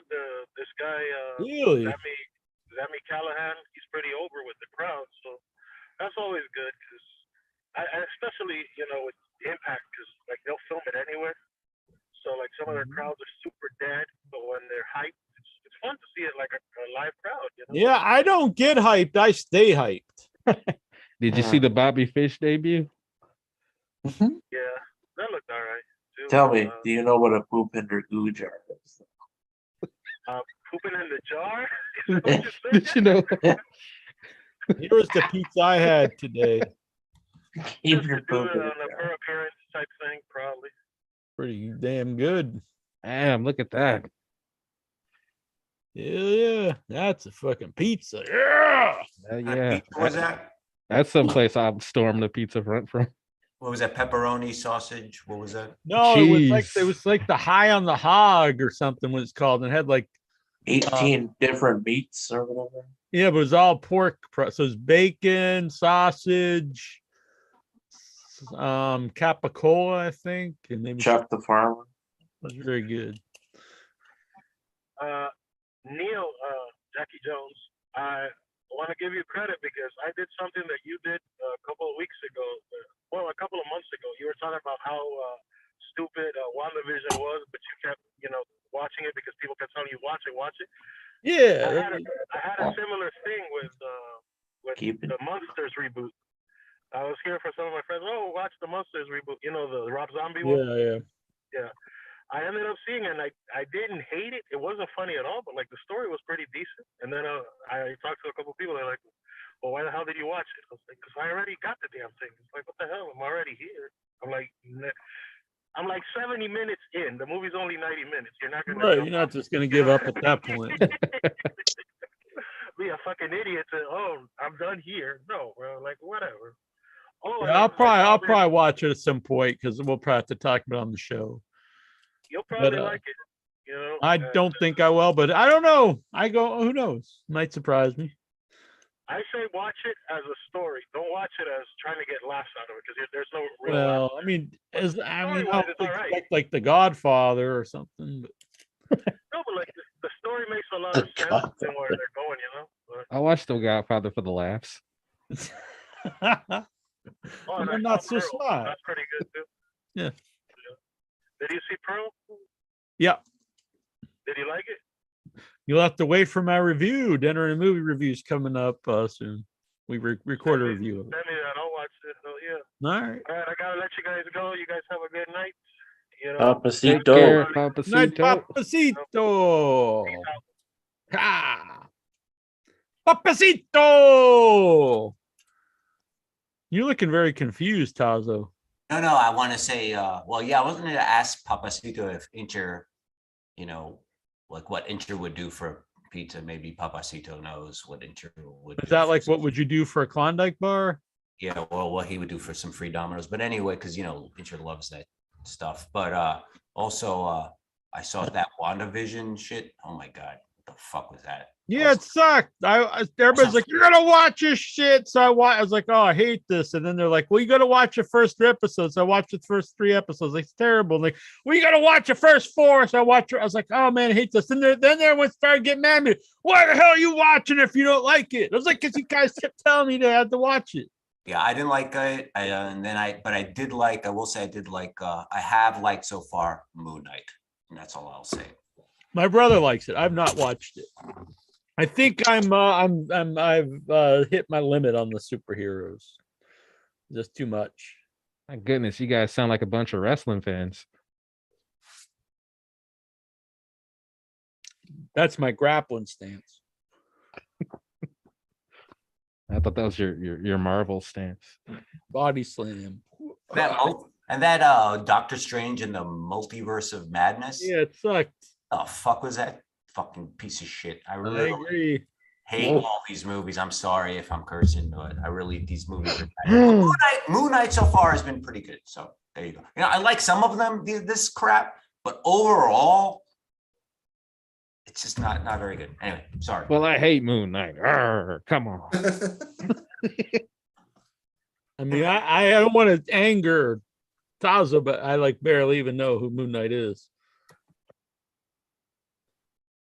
It's fair enough. I mean, you actually don't really need to watch the show, but it's one of the only good shows that I've seen. So no, I might like it. I don't know. I just don't understand. But look at this. Now that's a body slam. Oh, in the theater. Boom! Look at a real that. Marvel right there. Yeah, that's a perfect body slam. And look at those two girls. They start walking in. They see this happen, which I might cut it out before it happens, but they look at that, then they actually turn and just walk back out.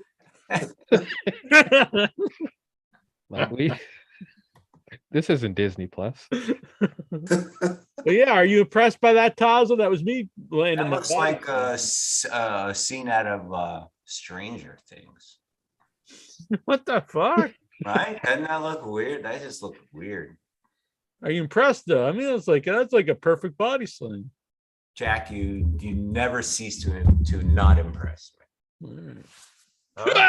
So when I do this, you gotta get prepared because I'm going in for the body slam. Dude, one day you're gonna have to do that when I come down to your fucking house and try to fucking. It's like you gotta put your arm under between my legs and pick me up. Like, whoa, Tazo. Sneak Cat's ready. Or maybe I'll drive a tractor. He's like, pile drive me, Jack. Pile drive me. What Whoa, buddy. Whoa. Canadian destroy me. I believe the best way to get to Jack. I don't want to am get your working on- softball, buddy. All jealous. I need a couple of I need a turkey suit. And I think I can get into Jack's Jack's periphery. Oh yeah, I'd be like, oh, look at all these turkeys. Go start feeding the turkeys. Oh, you had a bunch of turkeys to prepare a sandwich. That Don't you was have wild turkey? but I'll feed him some. I guess the gobbledygooker. You know what? I haven't seen too many turkeys here lately. I wonder if the Yeah, I was under the impression your fucking town was full of them. They ate them all. Well, if you want to know it was probably about 10 years ago now. We've always had a lot of raccoons, but there was more and more raccoons. They killed all the raccoons here because they said they had distemper, not rabies, distemper. And then they found out they didn't. And then raccoon murderers. With the reason they just like all animals in cities, eventually they lose their fear of man. That's why in a city pigeons are around people, squirrels, because they lose their fear of man because they're not killing them. So the raccoons in town, the people weren't doing anything to them, so they lost their fear of man. So they'd be around people more often. Plus, the more you expand, the more you take over the woods, so they have to come and get their food. So they killed all the raccoons, which so funny. About months later, full of turkey. Now the reason is because whenever mankind gets involved in nature, they fuck everything up because we killed the raccoons, which led to more turkeys being born because raccoons would eat turkey eggs. And without the raccoons eat the turkey eggs, more turkeys were born, but too many turkeys because then the turkeys couldn't feed themselves in their own area in the woods, so they had to come into town to find food. So it starts a whole cycle of instead of Mother Nature taking care of itself. What happened to the turkeys? Turkey eggs, keeping the turkey population, in order. There's not too many turkeys. There's enough that they can keep going. Things, nature knows how to make everything work. Well, turkeys are next, and then after that, the alligators are going to come in. Then they brought in minks to kill the rats down by the canal. Then there's fucking rabid minks around, And those are scary looking things. The first time I Why saw bring it, in minks? Just get it's like a cats. weasel. What the fuck? Yeah, just get some cats and throw them. The minks. So then they I don't know what they did. The minks probably went around and killed them. Skinned them.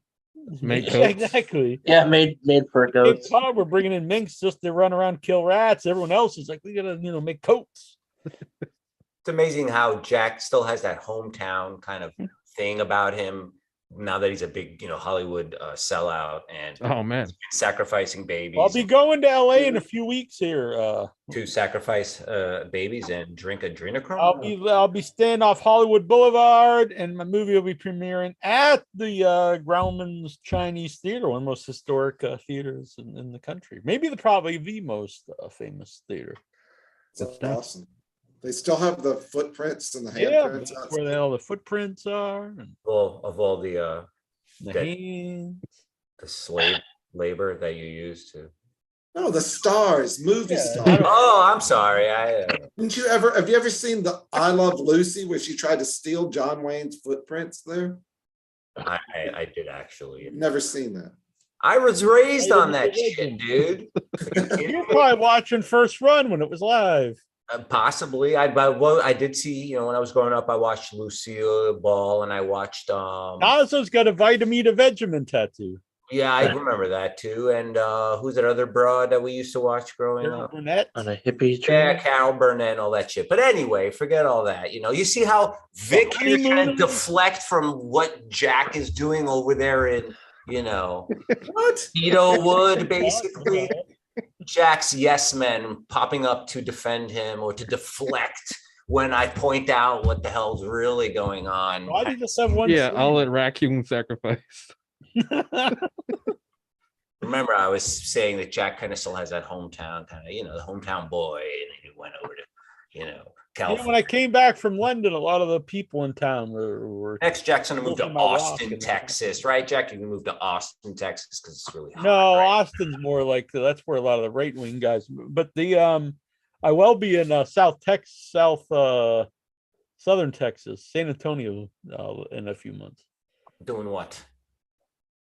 My movie's playing. Oh, cool, nice. Yeah, but what are you going to be doing? That's what he wants to know. Yeah, we gotta know.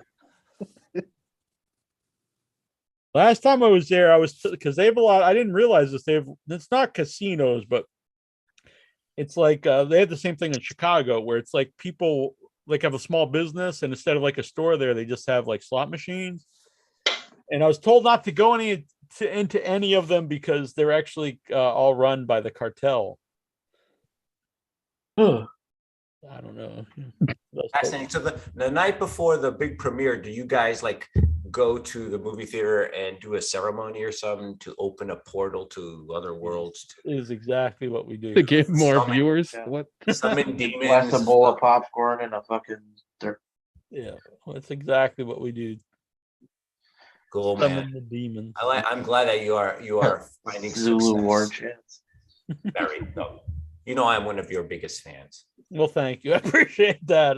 I don't know how it makes me feel, but I appreciate it. I can't wait to buy the t-shirts that The come t-shirts out. are from up. this, You know, You can buy them right now on Amazon. pentagram, Jack's face. You're on. probably anti-Amazon, so you can get them on TeePublic or Amazon. Yeah. Oh, by the way, Tazo, now you Raw mentioned report. now, real quick before we get back to Raw Report. 30 minutes. I think 2 weeks ago.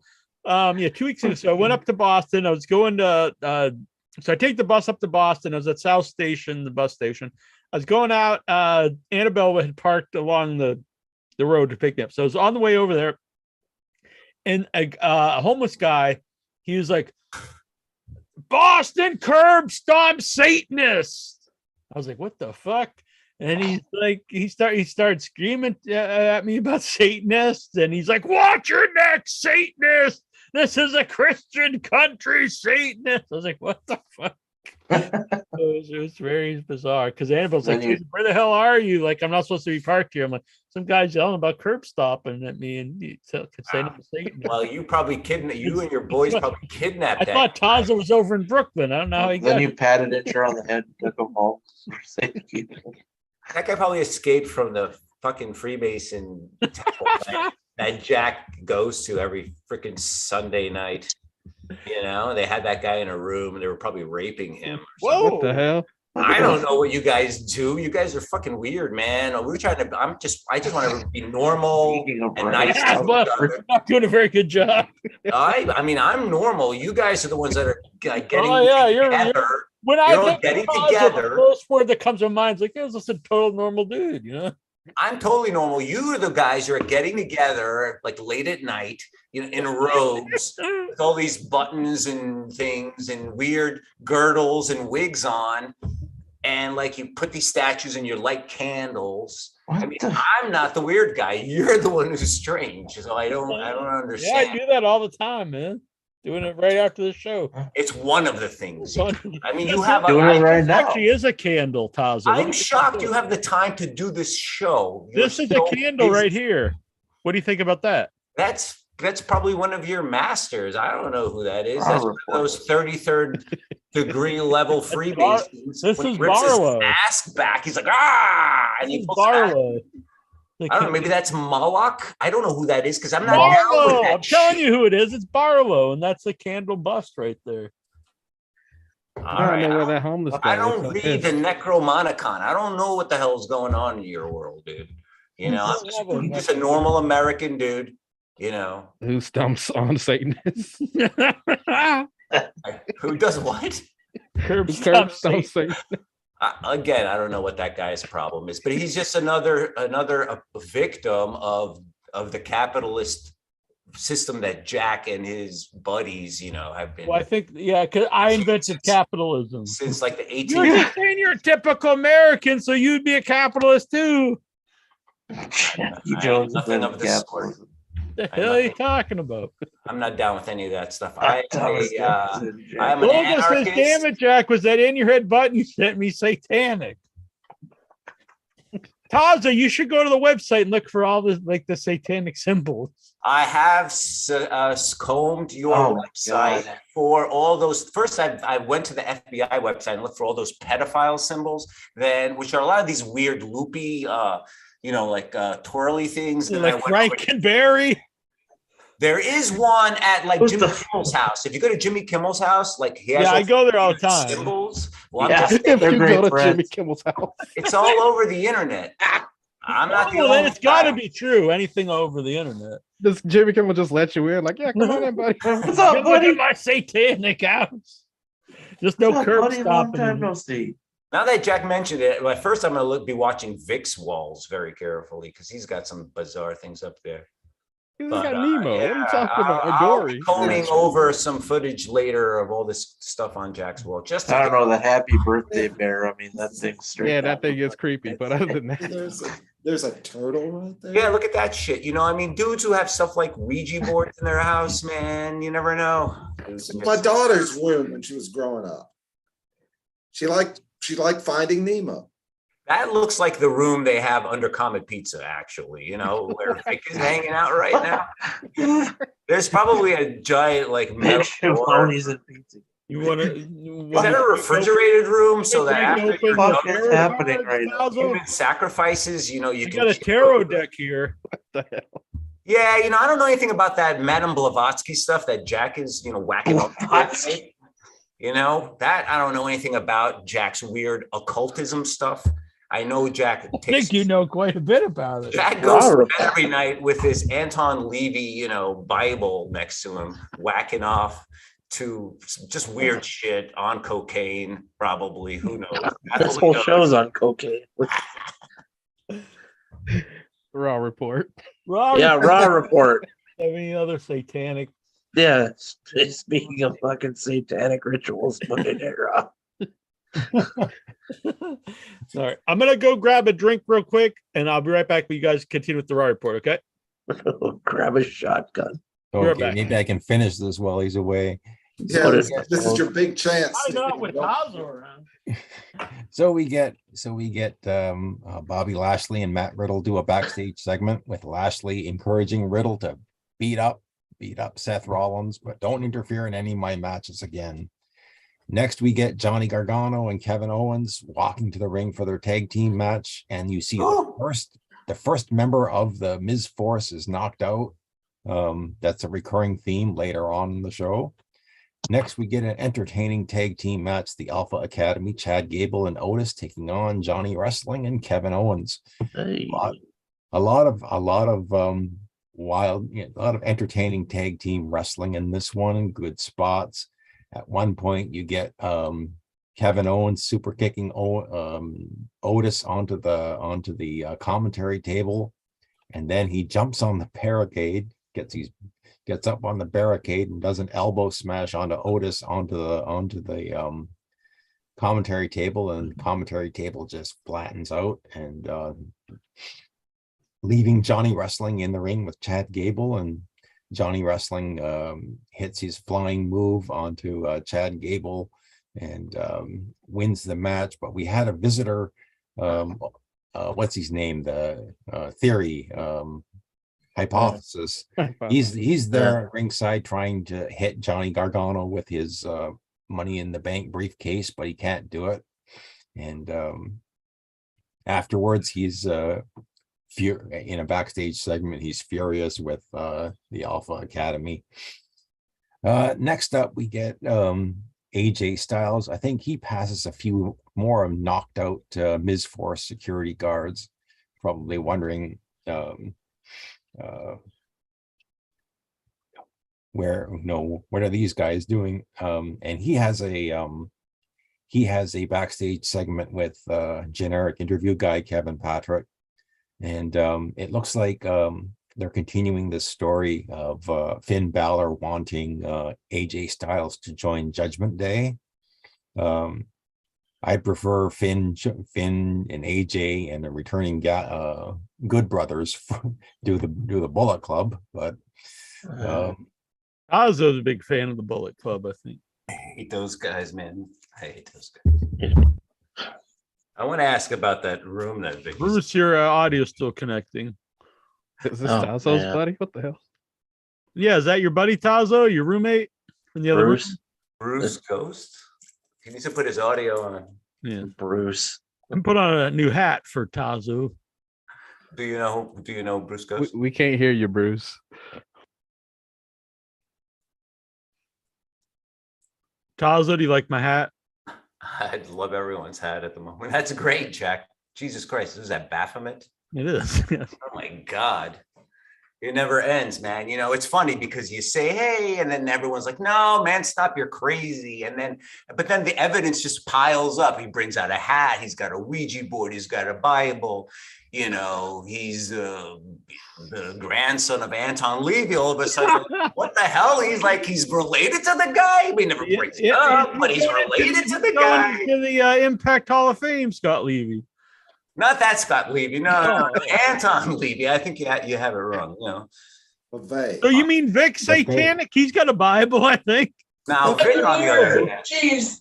There you go. Hey, Bruce. I think we can hear you now. Yeah. Hey guys. How you doing? I love all of you. I'm sorry. Excellent. We love you as well. Yeah, I love you too. And yeah, I've been listening to you, Jackie Jones, and the Inchman for probably 10 years now. Oh, so awesome. I love you guys. Nice. And that I'm makes glad me you're. happy. Yeah, I'm so glad you guys are able for me to find you again. Oh, awesome. Very thank you. good. And then I'll calm down now and listen and participate. Cool. Are those suspenders? I think that's pretty rocking. It's a NOS energy drink T-shirt. I like it. It's like the racing strap things. I got you. All right. I like the whole outfit. They're working. Thank you. Bruce, long time listener, first time Zoomer. I believe. I'm so happy to be here. Oh, we're very happy to have you here. But we don't want to, we got to get through the Raw report or else Steven's wife's going to come and beat him. Oh, man. I've been watching. Thank you. All right.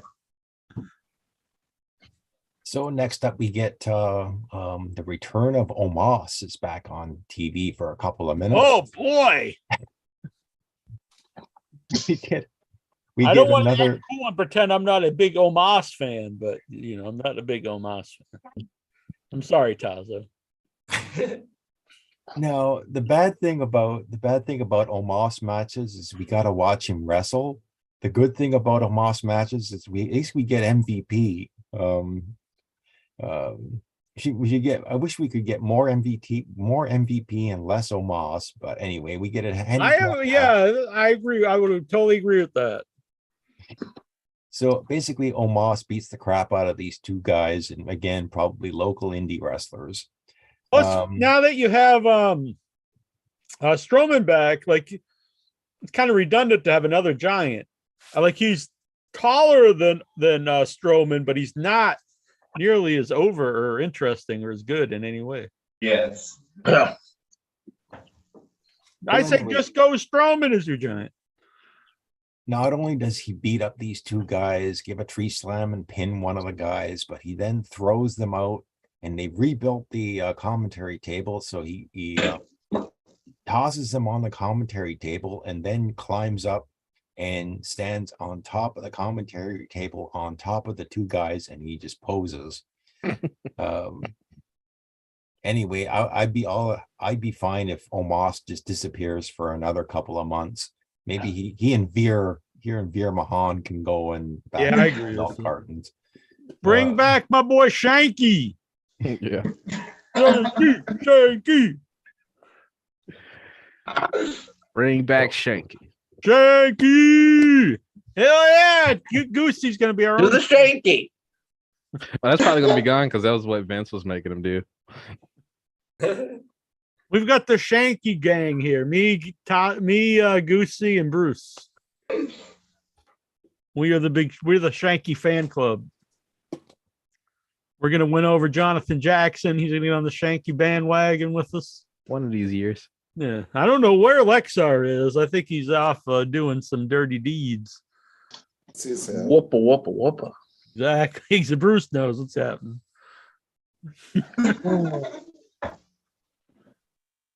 Lexario. All right, Raw report. So the Miz is walking backstage and he sees the rest of his Miz force is all laid out. Hell yeah. And he's freaking out. Good help is hard to find, especially in Edmonton. Hey, are you a big Oilers fan? Oh, I hated it when they were winning all those Stanley Cups. So Yankees.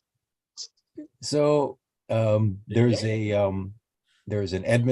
like a full-size Edmonton Oilers hockey player standing behind the Miz, and the guy takes his mask off and it reveals himself to be Dexter Loomis, and he's in full uniform, and he basically comes up and he whacks Miz Visual with aids a here hockey from stick. the Raw report. What? I had some visual aids ready here for the Raw report. Yes, he whacks Miz out with a hockey stick and then slaps that move onto Miz and knocks him and chokes him out. Whacking him off, slapping him. Then he took him down to the dungeon and Whoa! Take him down to Tazo's dungeon. I took him to Vic's house. Where Vic's hanging out looks like the place Ashley Biden goes to write her diary about when Joe would shower with her. The hell? Who's Ashley? Ashley Which Biden. one is Ashley? Is that his Joe Biden's daughter? Bobby Ashley.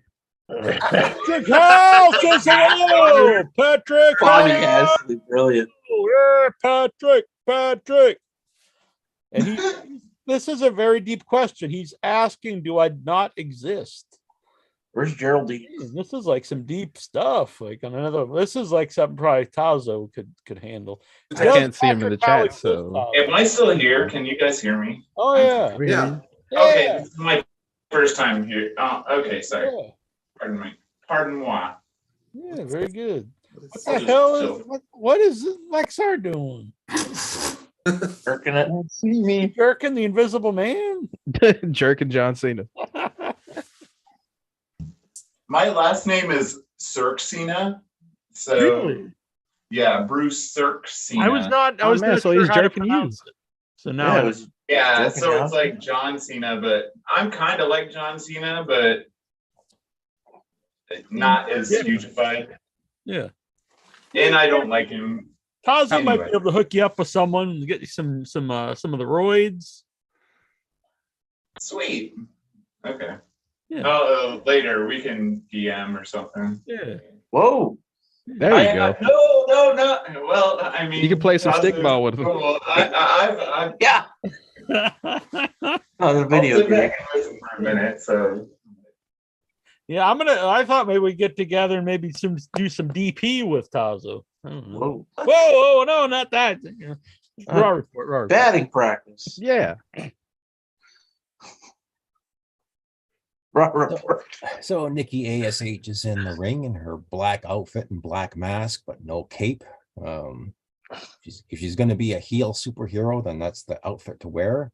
When out comes her opponent, Candace LeRae, Mrs. Johnny Wrestling. Oh God! Ooh, Oh ooh, God! Tazo's mind's gonna explode. No. Never heard of him. Never heard of him. Never heard of him. What? Anyway, they have a quick match, and Candace hits some sort of swinging neck breaker move and basically pins Nikki in her re-debut, I guess. Now that she's back in WWE. I've got a cat here. That was on the Raw report. Damn. That's a The weird. cat was on the Raw. What That's cool. It made his WWE debut. Steven's cat showed that's up. like, And like what Candace said about. I have a cat here. I'd like to see Candace LeRae's kitty, if you know what I'm saying there. Oh, wow. Gargano. Yeah, we know what you mean, Jack. Okay. Backstage, you got Finn Balor and the Judgment Day. I guess he's confident that he can recruit AJ Styles for the He's Judgment not Day. going to join, aren't they? Now he does not fit into that group at all. Because I know they're not satanic, but they're dark dudes. You can't have AJ Styles in a dark group. He's like Mr. Christianity. Mhm. It's a flat earther. That's true. Him and Tazo could probably get along pretty well. You know, the military actually has a Satanist problem, and it's not funny. You know what I mean? Considering those guys, boy. they literally have a Military has problem. a Satanist problem. They have a Satanist problem. There's a bunch of Satanists in the military, man. Not to mention a bunch of Nazis too. But forget all that. Just keep talking about Raw. Don't worry about all that stuff. I Just think we got to start curb stomping some people. Yeah, they don't want to get around Boston, from what I understand. Yeah, curb stomp Satans. Watch your neck, Satanist.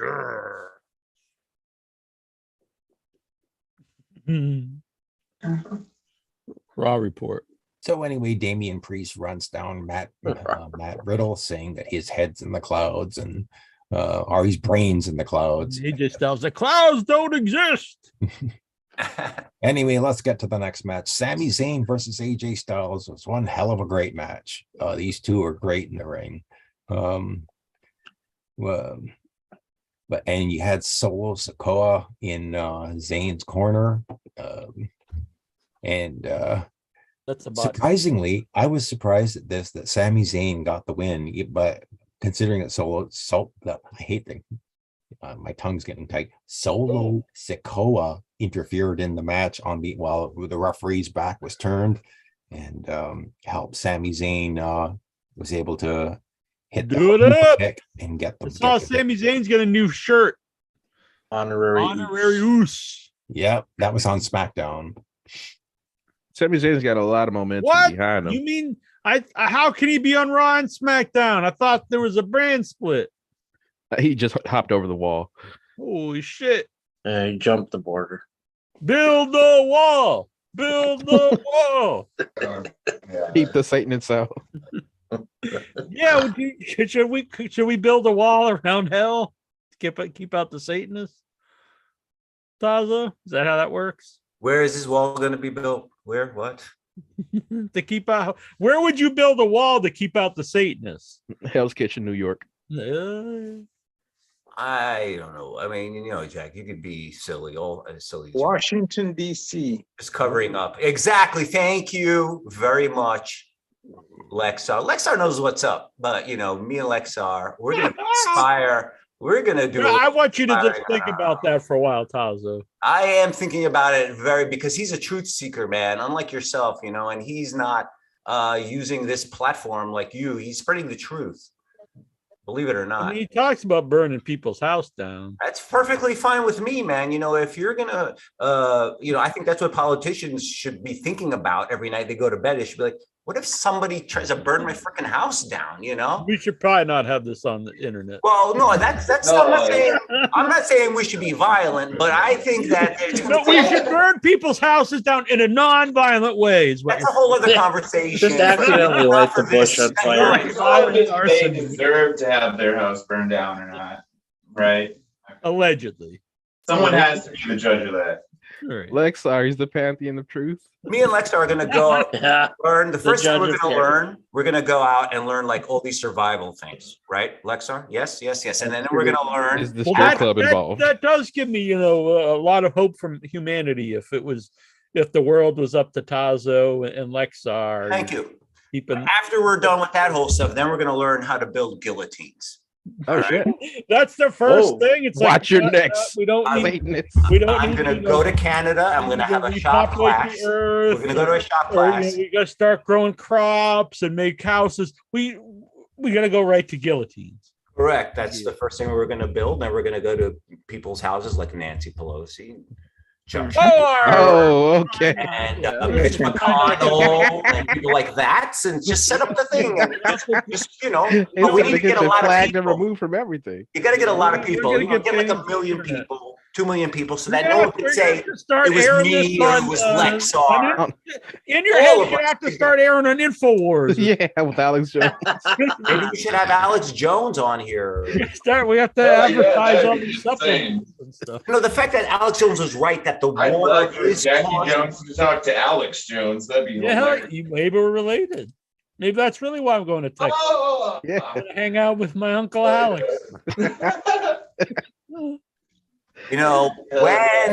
The globalist, Tazo. That's right. Let me tell you something, Bruce. When Jack finally shows up on Alex Jones with Jack. He's in Connecticut recently. And I'm like, look, it's Jack. And everyone's going you already knew that was going to happen. People are going to make excuses. Alex, though, to bring this going to happen. Would have been an amazing manager because he can cut great promos. I'll give him. No, I listen to like all sides and stuff, like just to know what everyone's saying. I actually do the same. I actually listened to a lot of Alex Jones recently in the last few months because I was very interested. And as crazy as he is on other people's shows, if you watch his own stuff on his website, that is a whole other level. Yeah. Okay. But it's all work. He doesn't. I'm not saying it isn't, but it's on a whole other level of insanity. But he's willing to go and legally put himself on the line for it, which is he's crazy in that way. Also, but whatever. I do not judge crazy. I'm kind of crazy too. Yeah, he's getting paid millions. He doesn't care. Yeah, well, he's paying out millions right now. So. True. That's why you've got to help me with the globalists. You got to support support InfoWars, support the war, pay my bills, buy my supplements. You see, just like Jack pretends he doesn't know who Candace Larae I'm not pretending I don't know who Alex Jones is. Now he's dropping little things like globalist, right? Jack the Bilderberg turned into the little thing. I know who Alex Jones is. And this all goes back to the Candace Larae thing, which I'm really trying to say is like Jack's pretending he doesn't know who Candace Larae, but he really does know who she is. Wait a minute. So is Candace Larae a globalist? Whoa! That's quite possible. Why whoa? What are you trying to? What's the whoa about? Man. Jack. You know what I think about all this? Raw report. Let's get back to the Raw report, shall we? Yeah. So the Judgment Day makes their way to the ring before AJ can get out of the ring, and they're trying to recruit AJ, and instead of doing the symbol with AJ Styles, with Finn Balor, AJ gives him the finger. So they start beating up AJ Styles, and at one point you think they're going to put a steel chair around his neck, and Balor's going to do a stomp on him, but he stops, and it sort of spares AJ Styles. So we'll see where this one goes. Oh, yeah. So next up we get Damian. Oh, you didn't know? Scissor me. Oh, your ass better call somebody. Oh yeah. In 2 weeks we get a DX 25-year anniversary reunion. Oh, Yeah. wow. So we'll see if Daddy Ass shows up on Raw. Next up, I'm sorry. so next up we get So this is what I see in your future. Wait, which card did you pull, man? Don't fuck with my fate, bro. This is my destiny. This is my life you're talking about. Oh shit, it's the stickball turret. I don't believe in all this paranormal shit. You know, I think it's all woo-woo and gaga and crap, but don't fuck with my life. The Hive of Pulling Wands. cards out of Hive of Wands card. You know what that means. No, which card is that, man? Oh shit, Hive not of that card. Wands. Lexar brew up some Santeria to like fuck with this jinx. Lexar, this is what I see for your future. This fucking gypsy. I grew up in near New Orleans, so Santeria, yeah. Yeah, I have a saying. I have a shirt with that Santa Gris. 4 of Wands. A lot of wands going on. Yeah, what the hell? A lot of wands. Is this strip club related? I wish I had some onion just to shake around the New Jones. Garlic? I think garlic. Yeah, garlic. Onions. Jackson. Yeah. The death card. I will feel bad if I pull up the death for someone. I got a card. I got a card for you. I think this. Oh, holy shit! Yeah. I got the star. Yeah. What if it was a draw too? Bruce. Boom. What do we get for Bruce? Some kind of capital or something like to. It looks like the Capitol building. Were you part of the insurrection, Bruce? The Tower. Oh, the tower. Sorry. Tower. That's probably pretty good. I don't know. Lucy. I think we lost. I think once I pulled these out, Vic was like, "I am out of here." This is Steven. yes. Whoa, this is Oh, a creepy no. one. Oh, it's like casting something or something I like think that. it's a man being hung upside down in a cage. That is And a the steel Hanged cage. Man. That's like a pretty famous card. Oh man, Hangman Page. Exactly. Yeah. Hanged Oh, Page is in yeah. And I was gonna pull one for me, but Reminds me of Bobby Roode from back in the day, Hangman Page. Like, not Bobby Roode, his partner guy. yeah, James Storm. James Storm. Yeah. Hangman Page reminds me of James Storm, I could see that. like personally. I'm gonna pull one more card for Jackson since he reversed my last one. Hmm. I don't even know what the hell that is. What's going on? The guy ripping a fart. What's going on? The woman. Woman ripping a fart. Temperance. I don't know what that means. Temperance. I got to study my tarot. I don't know what any of this stuff means. Well, I'm sure someone's watching. It's like, holy shit! I can't believe that's going on. Yeah. And Vic, while he's here, before I put these away, holy shit! I hope that's not the death card. That's like an archangel something. Justice. Oh, that's a good one. Okay. Uh-oh. Vic is all about the justice. Justice. All right. I did Goosey, right? All right. Raw report. Let's wrap the Raw report, shall we? Main event of the evening: Matt Riddle versus Damian Priest in another knockdown, drag out fight. Matt Riddle hitting all of his signature moves. He's Bro Derek. He kept trying to do the RKO, but Damian Priest kept countering it. We get some interference from Rhea Ripley. Rhea again beating up men. She's hot. Ow. I like Rhea Ripley. We get Matt. No, Riddle, she's Matt, looking hot. She is. I agree. Matt. She I'll, gives I'll me a give Matt huge Riddle. boner. I'll give Matt Riddle credit. He knows how to sell. Knows how to sell moves and scream and in agony whenever he gets beaten up. I actually found what the wands meant for you, Tazo. Here, struggles can have a positive outcome. The V of Wands is about rivalry. I can see that menu. You got a little rivalry going here. And masculine force. And obviously, I'm the more masculine one. I see. The card can also represent a time for competitive play. Oh. And pizza. Boner play. Boner play? See that? You know when you rub your boners against each other? Oh.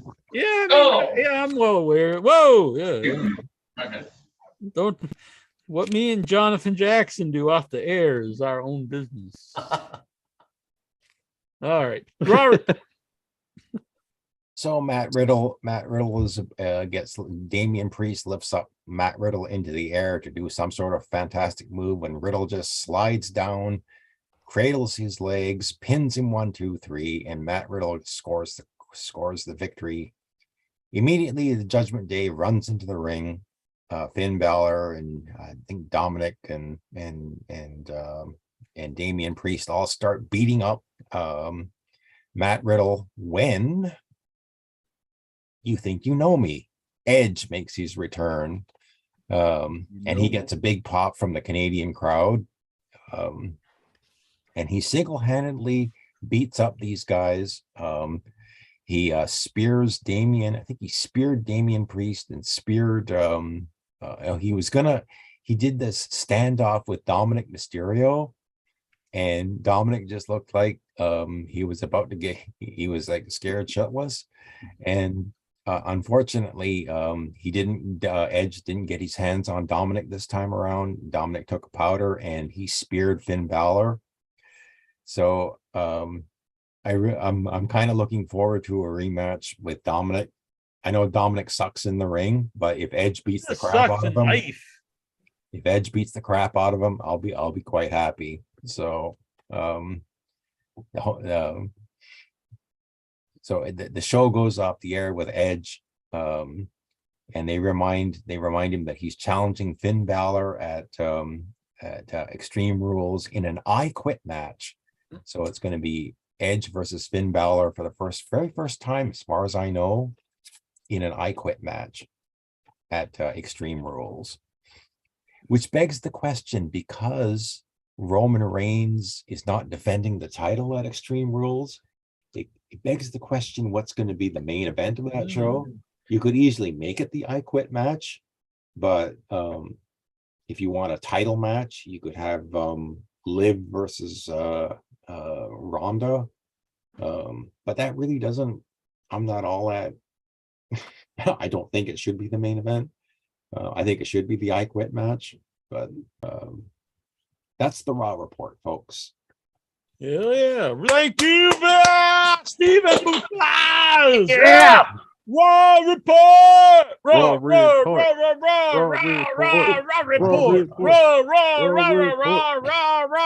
report. I did read up on some of those things, but I'm going to read up more on the tarot, and we'll do them later in the future. Which someone should make. Maybe I will create this a pro wrestling tarot deck. Maybe a Headyverse tarot deck. Damn. That could be the male version of Miss Cleo. Yeah, what happened if you pull a Vince McMahon? Exactly. Yeah, that could be. Who would be the death card? Maybe Undertaker. Wonder what Vince would be. He'd be the Temperance. The whore. Oh, wait. I'm not sure what that means. The whore. Is that a card? I don't know much about the tarot deck. I'm pretending to be cool and not know about this stuff. Meanwhile, it's tattooed on your back, probably, right? Yes, the whole tarot deck. Yeah. Sorry. But I do know about this one, Taz, of the deck of many things. Oh, yeah. I know about that shit, too. But that's The what of many? Oh. Deck of many things, man. That's a bunch of, let's overplay Dungeons and Dragons here, man. Come on now, man. I'm talking about some real shit. Did you know that the tarot deck is a tarot deck that was made I heard around? that Taz's butthole used to be nicknamed the deck of of holding. It was what? Nicknamed the bag of holding. Really? Yeah.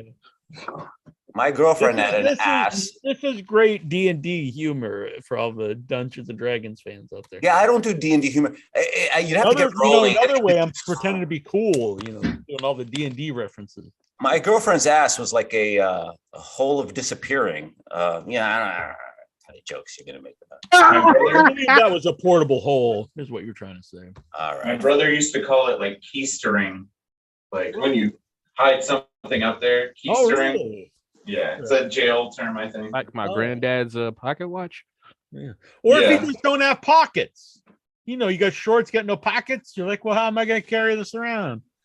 It's nature's pocket. Exactly. It kind of sucks when you have a really big phone. Yeah. I just tuck my phone between my balls and my cock, so that way, I can walk around with it there. And then I put the charger up my ass. Oh. Then you play Goodbye Horses and dance in the mirror. Yeah, exactly. Take some selfies. Mm-hmm. I can see you doing that. Yeah, all right. with your wiener. Yeah. Pepe Potitza's sword fight. He also says, I burned a little house down in my teens. Oh, man. You got another Lexar here. I'm kind of glad that I had the guest on a separate show. Just in case he'd listen. He's like, oh, I wonder what the rest of the show's about.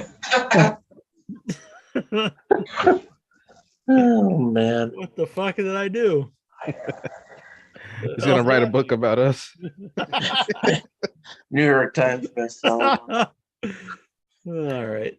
Should we get to these questions? Anything you wanted to add, Mr. Bruce? They call me Bruce. Yeah, so no, I'm just here to listen this time and maybe just. Yeah, you got to settle in, and then you'll become one of the Headyverse. You hanging out in the bathroom, Bruce? I hope so. I know I'm in I was trying to get Rookie of the Year, but it's not too late, Bruce. I'll try. Running. I'll see what I can do. All right. I have faith in you. You're a good man. That would be wonderful. I'll try. All right. I'll work on side projects and show you guys. All right. I'm very intrigued. Are you intrigued? Yes, I am, Jackie. All right. These questions here. Anything else from anyone before we get to the questions? And everyone's free to answer these. Dobbs Dean Maya. We are all going to die one day. This is a very uplifting question. What are your favorite memories of life? And are you intrigued that you made it this far? Well, on a serious note, a few years ago, I had many near-death experiences, so I'm glad to be here, yes. My favorite memory of life is the last one I had. Whoa.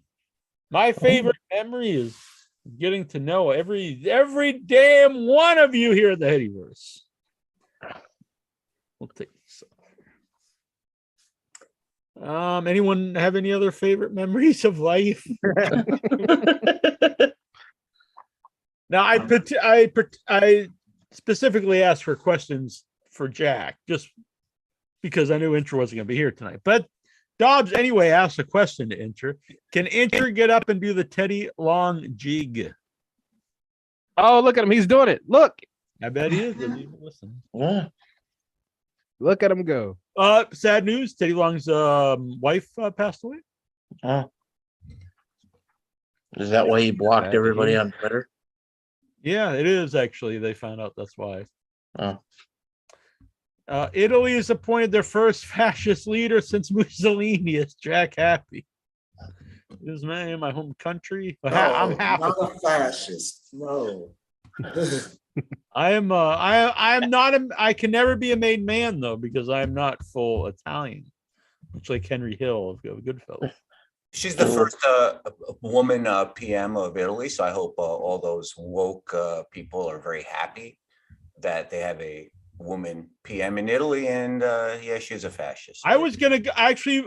My movie is playing at a festival in Italy. I actually looked up flights, but they were very expensive. They might not show it, Jack. They might not show it. She's all about family values, and clearly we think I'm not. I'm a man. Your movie is clearly going. How do you know? You don't know anything about my movie. I do know that your fans, like, who was that with the last question about nihilism? You know, that's one of your who's that? Was that Dobbs? The same guy asking the same question. Was it Dobbs? Jack, you were in London recently. Why is Dobbs suddenly nihilism? Why is Dobbs suddenly why is that nihilistic? That's what your favorite memory of life is. I don't think that's nihilistic. He thinks we're all gonna die, dude. He knows we are gonna. Do you think we're immortal? I felt it was more of an apocalyptic sort of. I wish I was. You wish you were what? I want to have like You'll live forever in a strip club. I like the robot dance here. I got robot arms strip club, and somehow I think Lexar is willing to murder someone. I'm not really sure. What? Not Lexar. He loves all except the whore couples. Would you go to a robot strip club?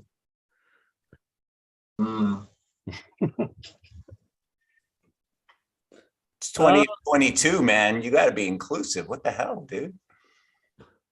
I would go. I would go in a serve your kind here. Wow. Yeah, we got robophobes here. Into the vagina, or you just take bills up the slot. Yeah, right. Exactly. But maybe you have to get coin like tokens, like when you're at the arcade. Yeah, just feed bills in her mouth and it'll come out the other. Yeah. That's really robophobic. What would he keeps asking questions? I said what would Incher do differently if he was Dahmer and took men to his house instead of eating them? Would he have sex with them instead? Well, I mean, in all honesty, I think that would be better than murdering and eating them. I think initially that was Dahmer's MO, and that's very true too. Yeah. But I would hope. I mean, I'm not. I would hope Incher would.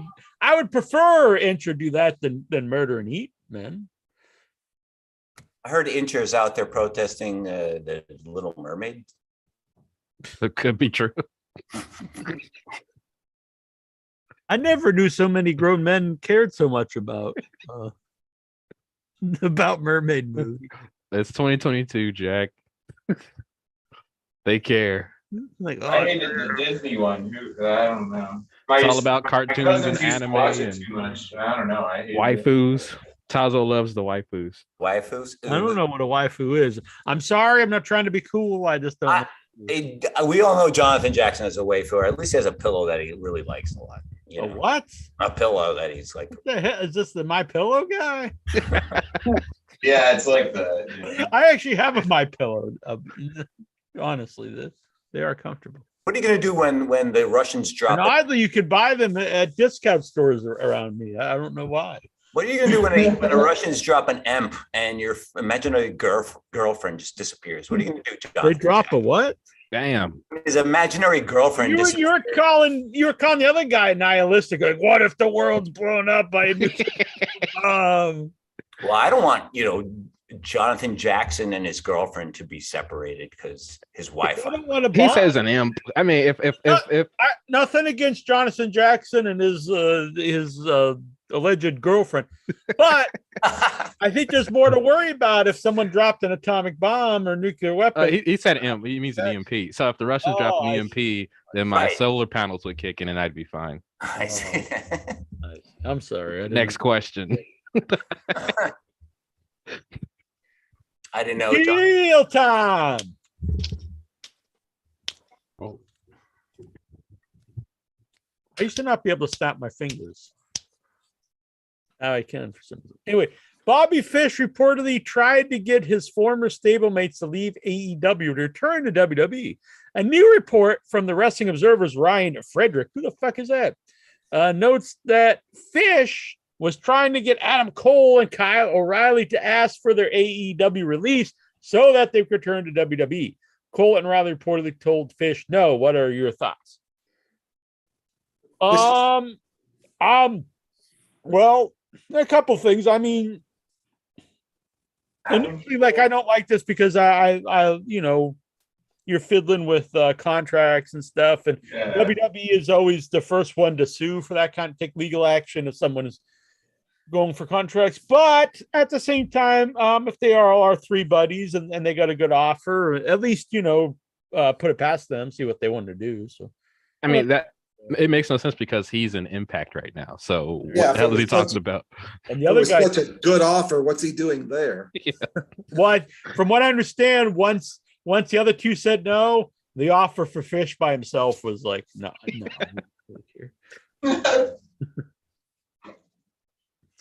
WWE Hall of Famer Devon Dudley has confirmed that he has got the tables. No, he confirmed that his sons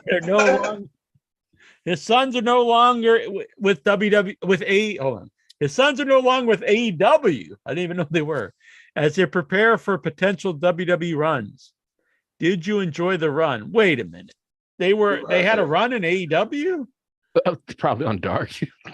I had no idea of this. Again, I'm sorry, Taz. I'm not trying to look super cool, but I did not know that the Sons of Devon had an AEW run. But I'm pretty sure. I think he met Impact Wrestling because they were in Impact Wrestling. I was gonna say I think every indie star had a run on AEW Dark. Well, the answer is no. I mean, I didn't hate it, but I didn't even know it existed, so I couldn't enjoy something I don't know exists. Thoughts? Did you enjoy it? I know you watch everything. Were you a big fan of the Sons of Devon? Los Hijos del Devon.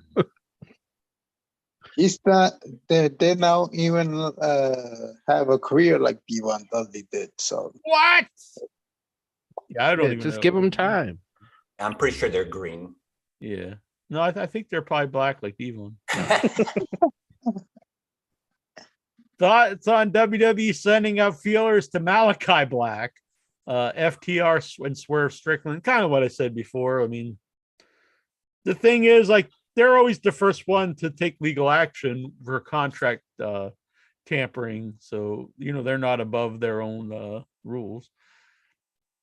Ricky Stark said the following about being another pillar in AEW. Sorry, I don't wish to be involved in any pillar talk. We're way past that convo. You can leave it to those guys to be enclosed by those definitions. I stand alone. Island supporting himself. Yeah. No man is an island. That's fine. I like Ricky Starks. I'll just say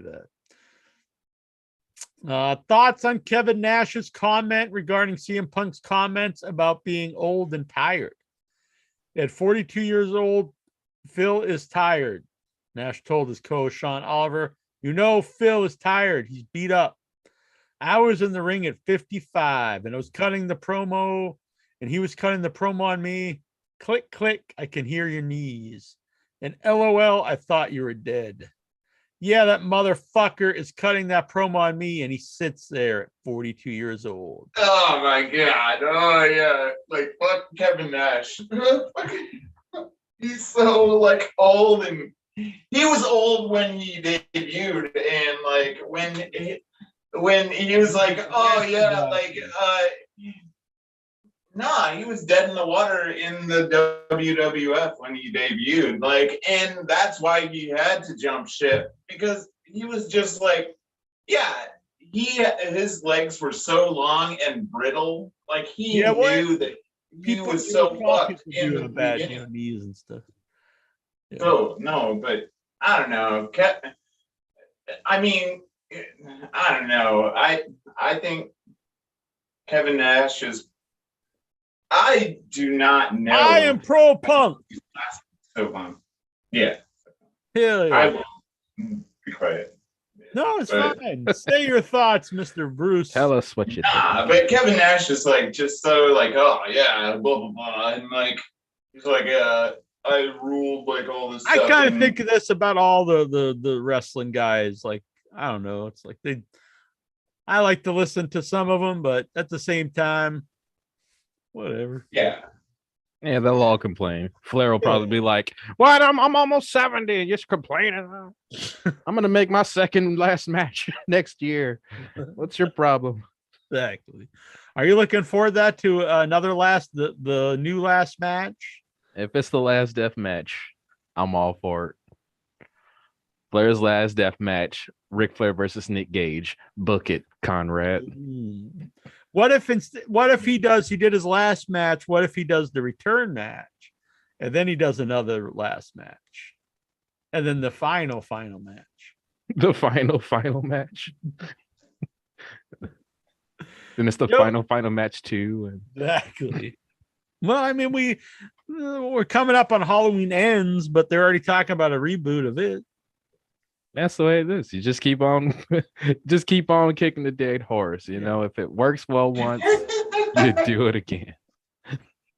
Joey Janela responded to a fan on Twitter. That's the end of the question. No. Oh, nice. Sweet. Who called the Bad Boys comical vignettes that he had with Sonny's Kiss during his time in AEW.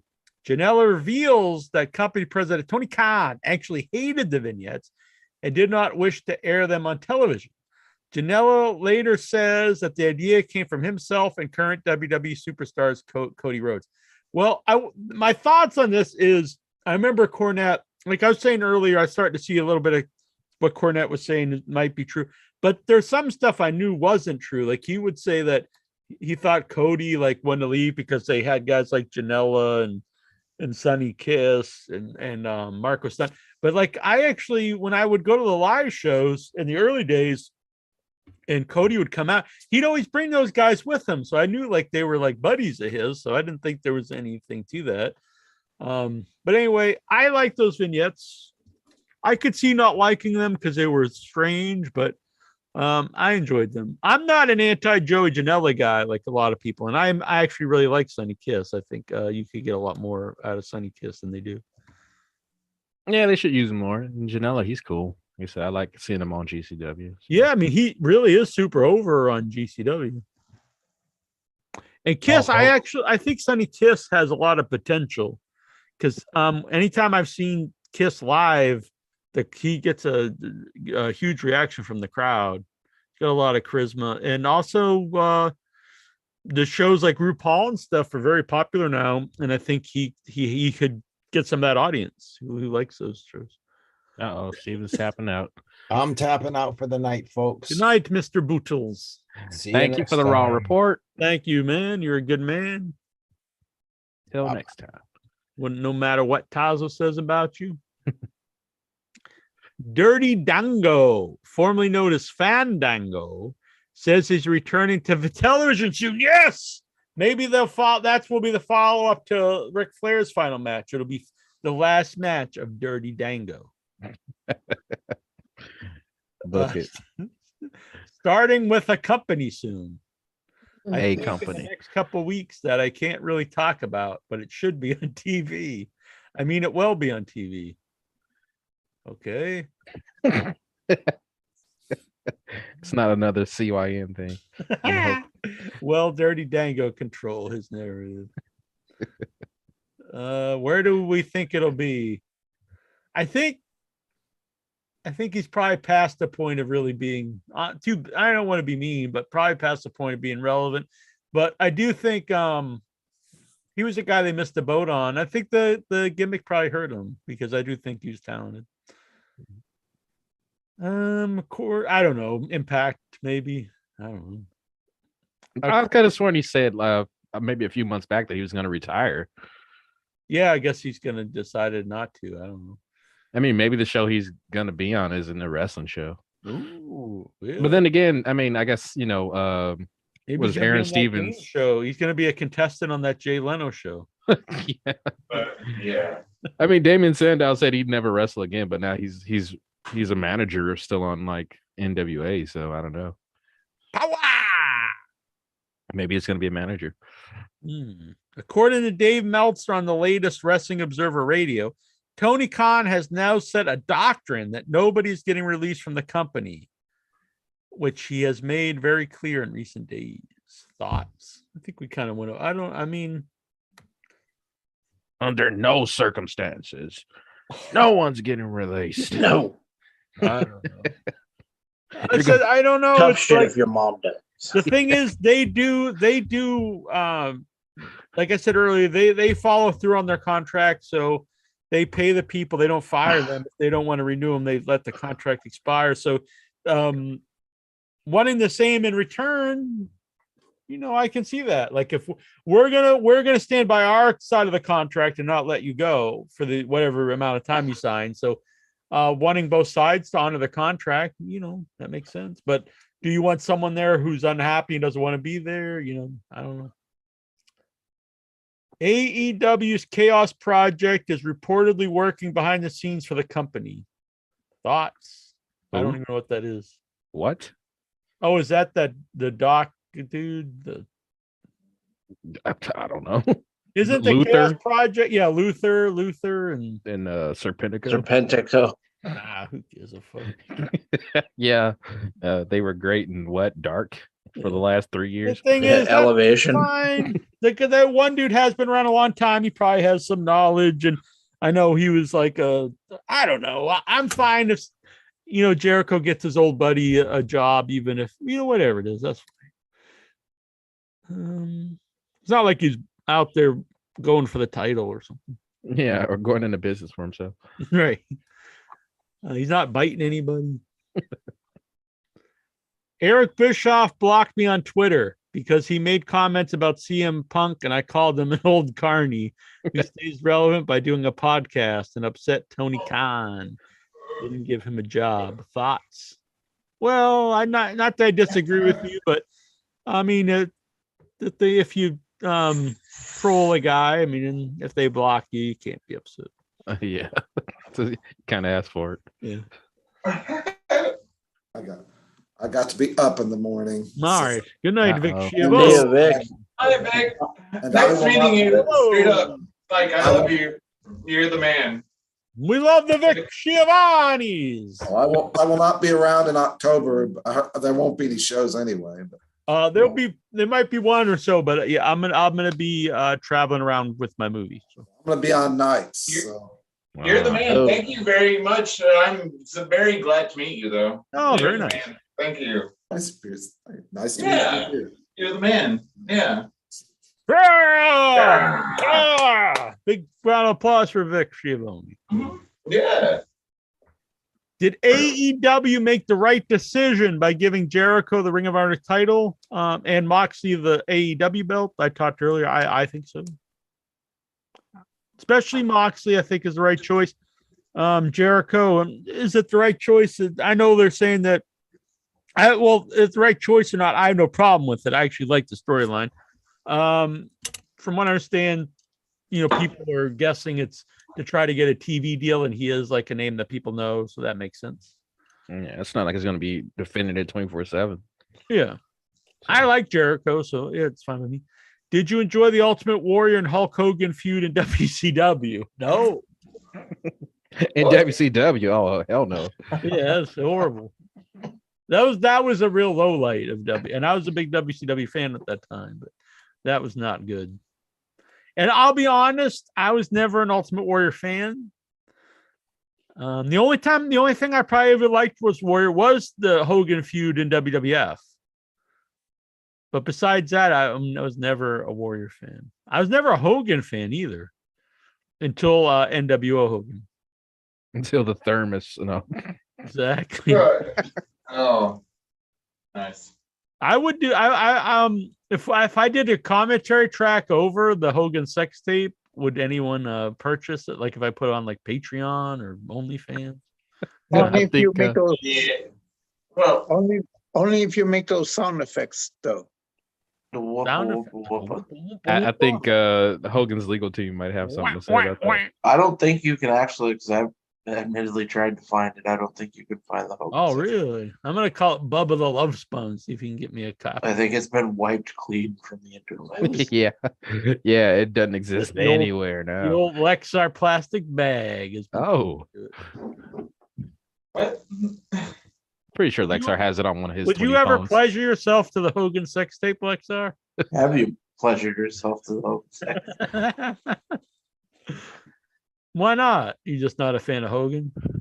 Yeah. I'm a fan of Hogan, but I don't want to see him naked. All right. Just block him out like Enter does. Yeah. He was pretty well hung, if I remember. correctly. Yeah, It's it's got a hard pretty. to- Now, when you're watching the porn, do you like to watch the guy? Do you like them to be well hung or? Lexer. I just watched the skin of the chick bounce up and down. Oh, Lexer is into the soft part. All righty. Now, where the hell was I? Did you enjoy the brief run of WCW Cruiserweight Tag Belts in 2001? No. I really question anyone who's telling me they were a big fan of the At London and Kendrick in 2001 or something. Yeah, I don't even know who had him. I don't think Kendrick was in. Was he in WCW? Oh, WWE. Yeah, I don't know who. I don't even remember this, to be honest. You know what? I have no fucking idea. I didn't even know this happened. Edge returned for the third time this year. I've mentioned this before. He's so old. It's just multiple comebacks all the time. Him and Punk, they come back after this extended period of time off and they get hurt a lot. Bobby Fish debuted in Impact. Thoughts? I'm pumped. I will watch Impact as much as ever now. I actually do like Fish, but it's not like I'm going to go turn into Impact to see him. And then 16 question, it's just empty. Fill in the blank. Oh, man. How many questions are there? That's it. Now it's time for Alexa. Oh, That was just Nikhil's questions. the first one. No. Yeah, the first set. Chat, make sure we get nothing going on here. Swax likes these pillows. Devon was the best TV champion of all time in TNA. Oh, God. Dave, what the fuck? All right. Michelle Carlisle has returned once again. Well, hello, Michelle Carlisle. Yeah, you're getting a big smile by the Alexa. So is Patrick Howard. CM Punk may never wrestle for AEW ever again. Are you sad? I am. I'm a big fan of Punk. Always been, and I really liked his return. So I would have liked to see it continue, but until he's actually let go or something. I mean, just because some guy who writes a newsletter said he's never going to do it. I mean, who knows? Liv Morgan and MJF took a picture together and uploaded it to Twitter. Does this mean that they're fucking? Whoa! Whoa! Anytime a man or woman is seen together in a photograph, it means they're doing the sexy time. Oh, man. No, I think they're probably they saw their famous wrestlers. They took a picture together. What do you think it means, Lexar? Well, MJF is the What if WWE sent her? They're like, go and sleep with MJF and get him into the WWE. MJF has gotten engaged. What? No Yeah, one so could ever even have eyes for another woman. Yeah, that means once you're engaged, your dick doesn't work for anybody else. Exactly. If you saw them making out, would you be angered? What if they were sitting next to you though at a wrestling event? Well, No, they're performers, they're wrestlers, so they won't be sitting next to me. So What if you were at like a movie? Yeah. I better go to the movie theater. Your life is wrestling. Well, okay. What if you had Wrestling a and life strip taping of club. like a Judge Judy and they were sitting next to you? Or like at a strip club and they were just in front of you. Well, Liv Morgan did went with Sonya Deville to a strip club and accidentally filmed a girl naked in the background. Whoa! Scissor me, baby. Baby. So tell us about you. You were telling me you had a great lap dance after the AEW show. It was wonderful. It wasn't after Dynamite show. It was like during. During the show? In the bathroom. Saturday. Saturday night I went to a strip club. I'm interested. Yeah. What was so memorable about Are you Bruce is intrigued? What is your favorite memory? Yeah, what are your favorite memories? She's a nice, tall, blonde, beautiful Russian woman. Russian. Nice cookie breasts. That's how they get their visas. Skin. Trying to negotiate the peace talks for the war there. That's how they earn their citizenship. She was very nice. Very What did you play, like Parcheesi or? Oh man, Yeah. Man, that's a hell of a time, You right play there. categories? You break out the Uno? Yeah. Exactly. Trouble. So what did you guys? So yeah, what was she was nice while she was shaking her ass over your crotch? Riding my Nice young crotch. lady. Did she speak English? Rubbing her legs up and down. It was wonderful. Hey, how long was Whoa. this?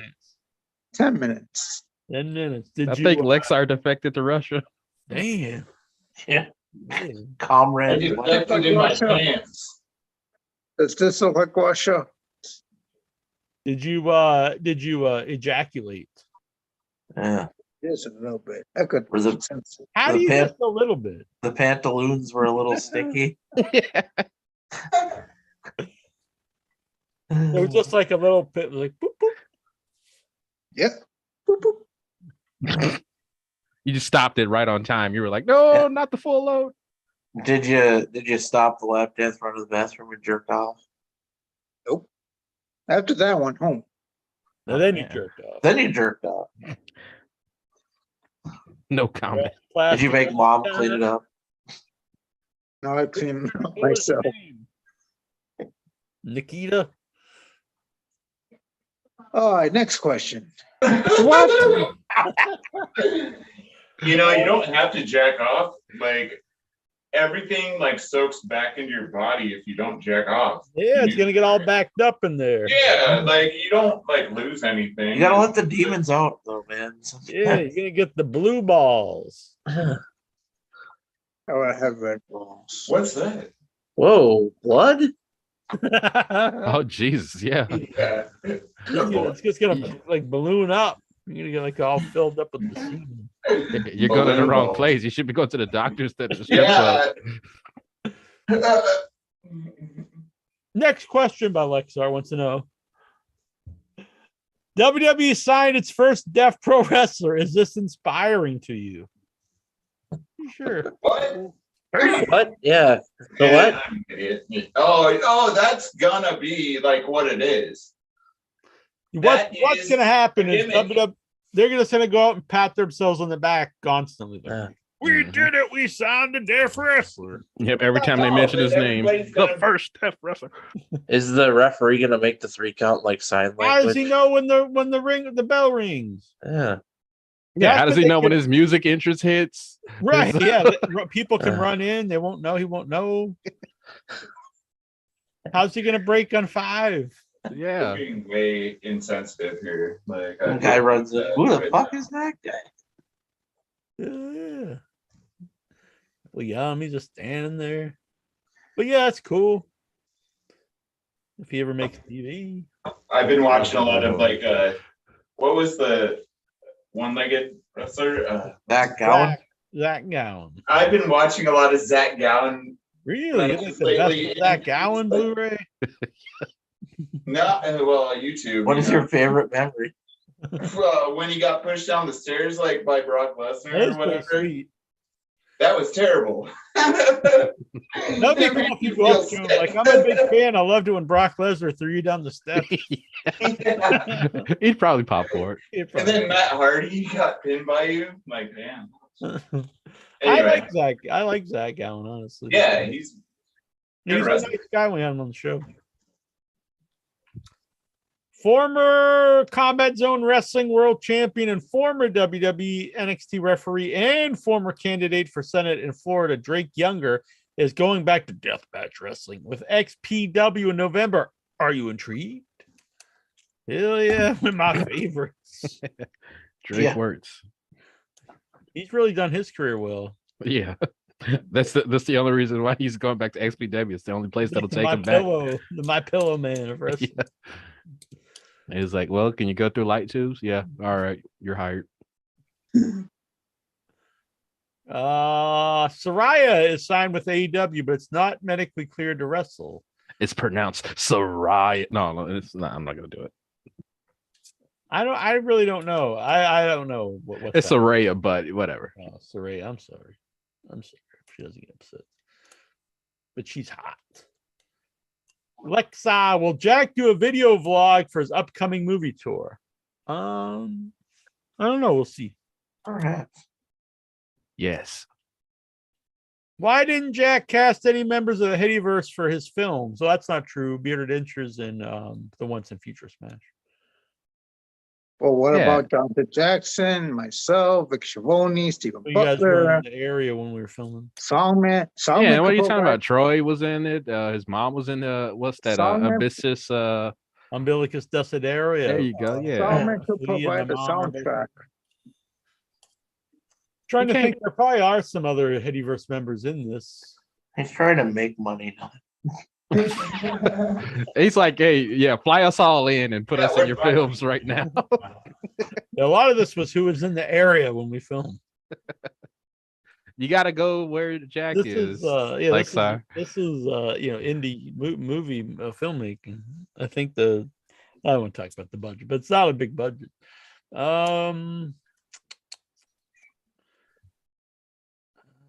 That's right. Jackson replied. Bearded Incher was in his film. Yeah, he's in the main movie. Once in Future Smash. He's in the trailer. He actually had a lot of lines at one point, and I saw this is an interesting part of making the movie for me was I saw it. Well, I was there filming, obviously, but I saw the work print, and each print as it went along, as it kept editing, and part of the producers thing was I would keep watching it and take notes.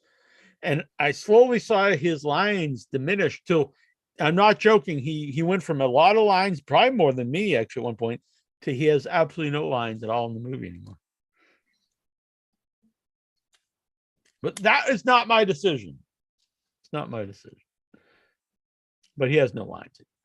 But he's still in it. Does a great performance. Lexar, Brad Maddox has moved on from pro wrestling. Are you impressed? I mean, I don't know if that's something to be impressed with. Yeah, I was about to say, if you're not in the business, most times you move on from it. Yeah. Now, if he went on to do something cool, what's he doing though? He's just like in a picture with his wife on like a website. I don't know if that pays well. I mean, I like Brad Maddox. Good for him if he's doing well, if he's happy. I don't know. Nah, like his wife is like that one redheaded chick. What's her name? Chrissy Hemme, right? No, I don't think so. I don't think. Not Chrissy Hemme, but like Maria. I don't think he's. No, Maria. She's with Mike Bennett. Brad Maddox is famous for being in the Page videos. Yeah, I see. I think his wife. I always got him mixed up in my mind, like. Yeah, he's the guy who always wore the tight vests. They got Juju be a hot and bothered. Oh, okay. Yeah. He was on And Chris Chetty, or Chetty, right? Yeah, that's her big favorite. Exactly. Yeah. What the fuck? How do you know this? I've been around on the old. The old board days. No. Like probably like. Just like I downloaded the recordings off of the web pages. Yeah. Oh. And then I just listened to them on my free time. Like yeah, there's a lot of hours and stuff. Like we're dating back to 2002. Yeah, there's a lot of stuff that will probably get us. It's not a competition. I just like no, but don't send some of that stuff to the authorities because people will be like, you can't say this. All of a sudden, there could be no budget for the movies. All right, I'll just. Lexar, is Jack on any dating apps? I've never been on any dating apps. No. You're not, but your bot is. Whoa. Are you Lexar on any dating apps? You like on Think Christian about Engels, going on Bumblebee. Bumblebee, Bumble. for tuna. Bumblebee or Plenty of Fish. I remember that started a big lot of drama. Intro was on Plenty of Fish, and then he accused me of catfishing him on there, but I did not do this. He sent me like this like shady link to get my IP address. It's like some weird stuff. But no, I'm not against them. I think I know people are against like the idea of meeting online, but I mean it's a modern day, so you meet people. I don't know why it's any different than meet someone at a bar or something. But no, I've never been on one. I've never been on them, but I did get a weird call. I think it was like maybe last week. Like someone just called my number out the blue. They're like, "Are you on Plenty of Fish?" And I'm like, what? Oh, really? Yeah, I'm like, how did you get this number? It's like someone called me from this number. Wow, that is strange. Like, why are you asking me if I'm on this dating app? Especially for plenty of fish. Yeah. Whatever happened to that very wrestling dating app? It was a wrestling dating app that started. Like straight up, like that is very particular. Yeah. Like straight up, I've never heard anyone saying that. Then that same number called me like 4 more times, but I didn't pick up. I'm like, okay, I'm done with this. Come on, man, I want a date. Yeah, Oh, no. you want a free show, buddy? Yeah. Before you pick up next time, start jacking off before and then pick up. And then you're ready. Then just I'm gonna lead you where this is going now. Or what do you want? You're trying to get on Grindr, you said, Lexa? Yeah. I have something you could stick up your ass right now. Oh man. Oh, wait. Wait a minute. Oh, I'm sorry. This is my first time on air. Sorry. Oh. First, you're fitting right in. Yeah. Pardon me. Excuse me. Well, the Headyverse member. What will the Headyverse members do while Jack has abandoned them for a few months? It's not going to be months. I'm leaving the. Let's see. I mean, I might be able to do a few shows here. Let's see. Let me look at the dates here. So, I'm leaving October 14th. So I can do the 4th and probably 11th. And I'll be from 14th and 19th, I'll be in LA. And then from the 20th, I think to the 24th, I'll be in Ohio. I don't think I'll do the show the very next day. So I'll probably do the first 2 shows in October. And so I'll probably miss 2 shows. So that's not too much. I'll miss 2 shows in October. But there'll be other things coming up later in the year that I'll probably have to miss some shows. So the plan is, for anyone who cares, I'll be flying to LA for 5 days. I'll be meeting a lot of the cast member stuff, and the film will have its US premiere the 19th at the Grauman's Chinese Theater, which is a very big theater, very exciting. And then me, Michael, and Sophia will all fly to Ohio for Nightmares, which is another big festival. And I think our film closes the festival on Sunday. All righty.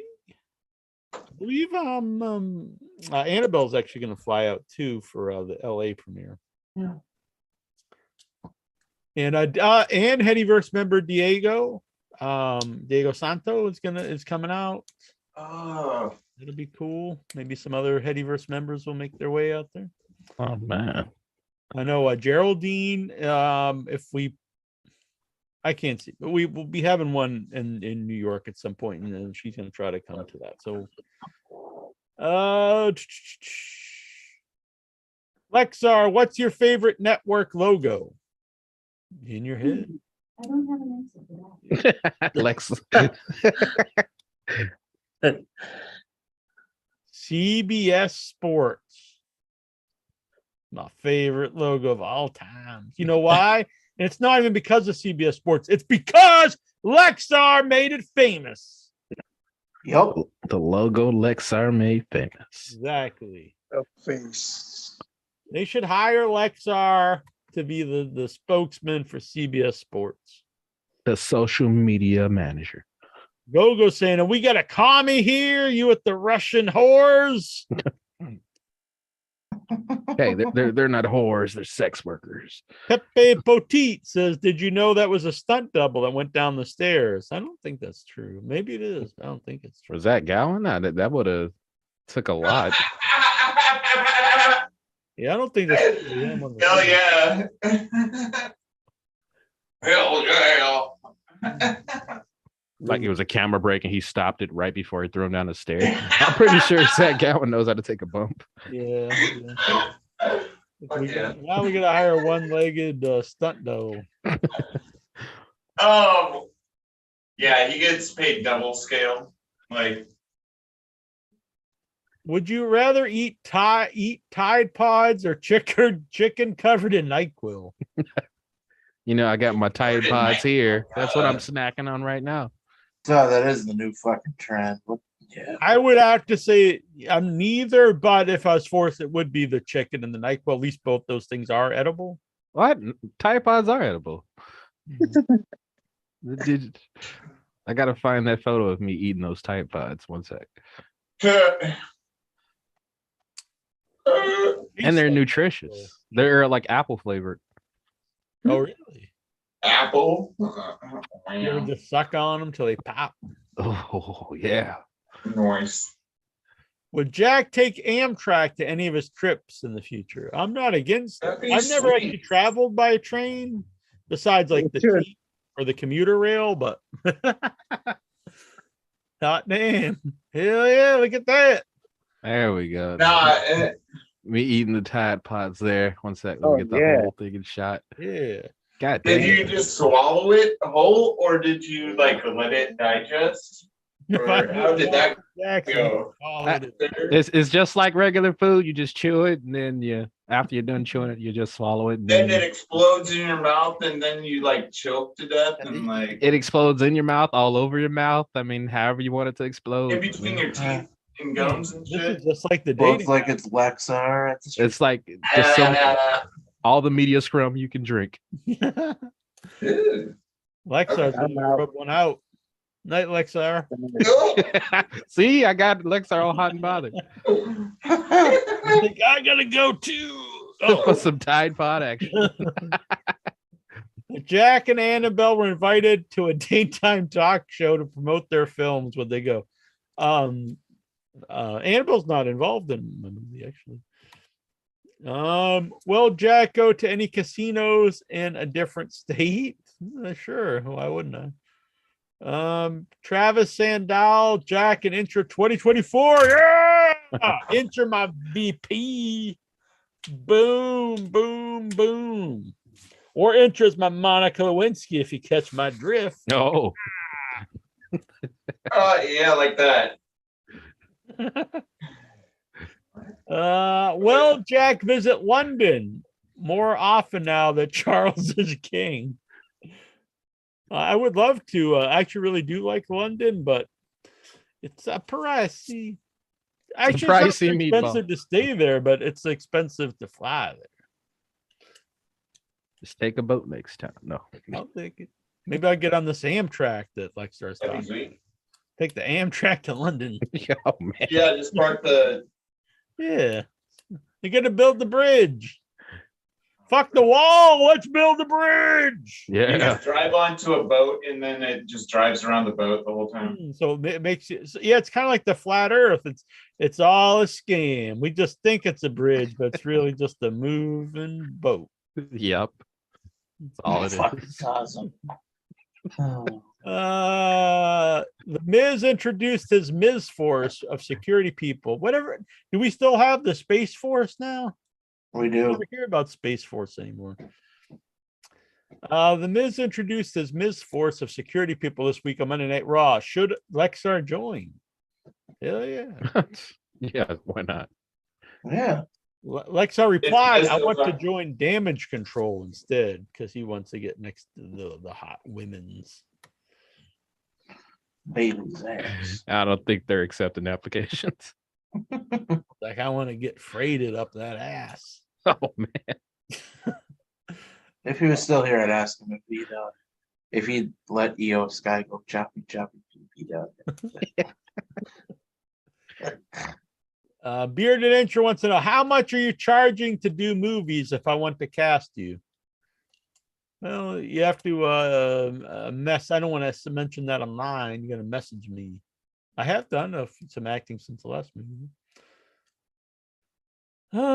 Jonathan Jackson. I played a real life serial killer in a movie recently. I don't know when that's coming out, but I'm actually really excited about that. Usually if I get asked to do something, it's something like comic relief wise, but this was like serious acting. It's pretty cool. It was filmed in 16 millimeters, so it's going to be very gritty. It was a very interesting experience. Jonathan Jackson, has it ever occurred to you there when people trying are because every moment you've wanted to be Monday and all while transportation and teleportation? What is did Tazo write this? Were you hacked by Tazo? I can't confirm or deny. Both have the same amount of time, or is he just you smoking the wacky tobacco? It might be the Tide Pods. Both had the same amount of time lost and nothing gained. Will always sport the same hat. Are you intrigued? No. Are you still reading this nonsense? Yes, I was, bitch. Sure. Tony Obesta. Would you direct a horror-themed adult film starring Lexar, Tazo, and Dewdrop? Lexar, Tazo, Dewdrop. Hell yeah, let's do it up. It's all got to be themed at a pizza parlor. I did actually see I did a Pizzagate. I didn't do it. I interviewed a guy who made a Pizzagate horror movie, the Pizzagate Massacre. I'm sure. Tazo's the dad. Dewdrop's the horny stepmom, and Lexar is the child. Right. Like, and then they're like don't get any of the doing it, and then hey Tazo here, or hey Lexar, here's $5, and then yeah. What's with this rise of a stepson porn, stepmom porn? Divorce rates. Their mom. It's what everyone really wants. What does everyone want? Stepmom. I really wanted my stepsister when I was growing up, not my stepmother. Really? I wanted to blink her hard. I was like, I'm gonna have sex with her before she gets married. I never did. Oh, that's probably good. Yeah. Pardon me. How's she doing now? She's still married? To the same guy, actually. Oh, damn. She's single and ready to mingle. I mean, she's like almost. She into 40, so, like, independent horror film director, producers. I'll tell them. AJ doesn't know but a number. I'm glad they probably don't. I don't think whenever so I'm I don't. That's probably true. But I'll say this. When I was in LA last time making the movie, and we went to a bar, and I drank water. I'm not sure why I went there. But we went to a bar, and it was me, Michael, and Sophia, who I made the movie with, and Elaine, who's a Headyverse member, and she came out there, who lives in LA, her and her boyfriend, and she started saying all this stuff about stuff I've said on In Your Head, and I just said, they don't need to know everything about me. I've also said the same thing when Jason Mitten started saying some stuff. I'm like, they don't need to know everything about me. And then it's happened in London too. It's very strange because one of the guys who runs the festival started saying all this. He even knew about DJ Curly Bear, I was like, whoa, I didn't know people like pay attention to all this stuff. And I was like, well, you really put a deep dive on me. He's like, oh no, I just followed you for years on here. And this is like one of the big guys who runs the festival. And he started talking about DJ Curly Bear. And again, so I pull this out every once in a while. I was like, they don't need to know everything about me.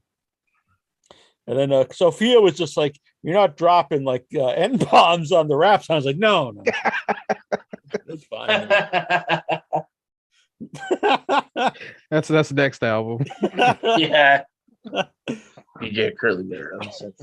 I did have another song planned, but things have changed a lot since I had wrote that last song. So that one will probably never. Well, I know it'll never come out. But I would like to do some more rap tunes. But will people still be into them if they're not like real dirty or?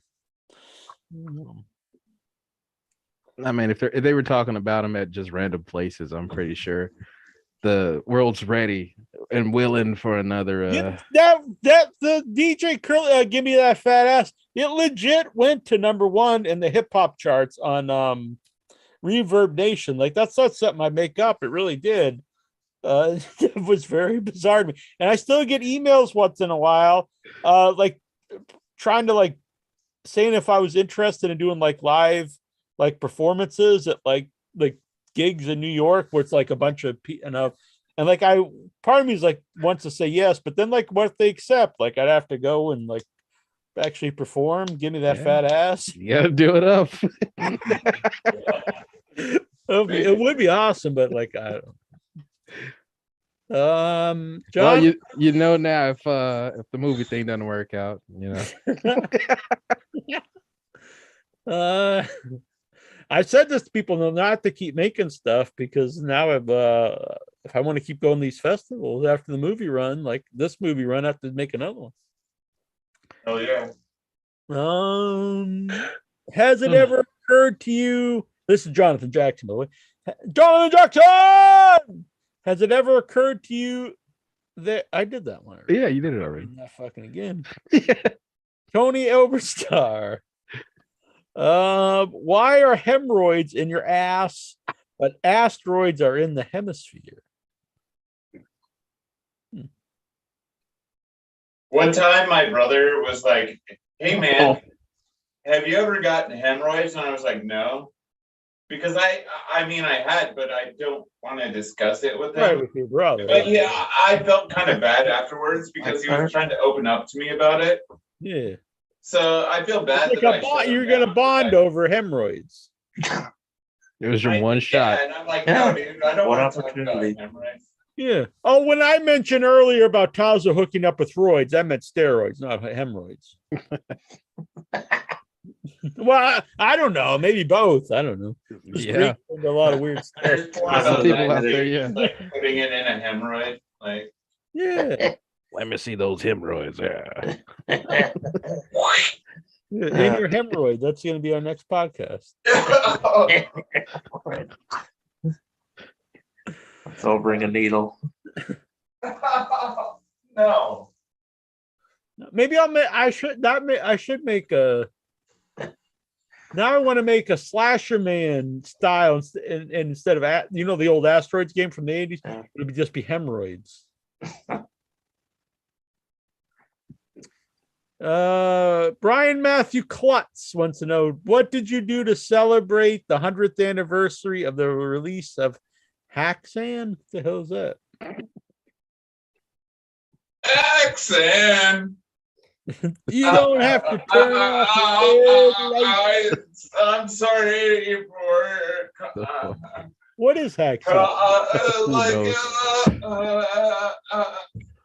Something that clearly came out in 1922. Yeah. This sounds good. This sounds right up my alley. Wait. Robbing, torture, possessed nuns, and a satanic Sabbath. Hell yeah! I know what my plans are after the show. Excellent.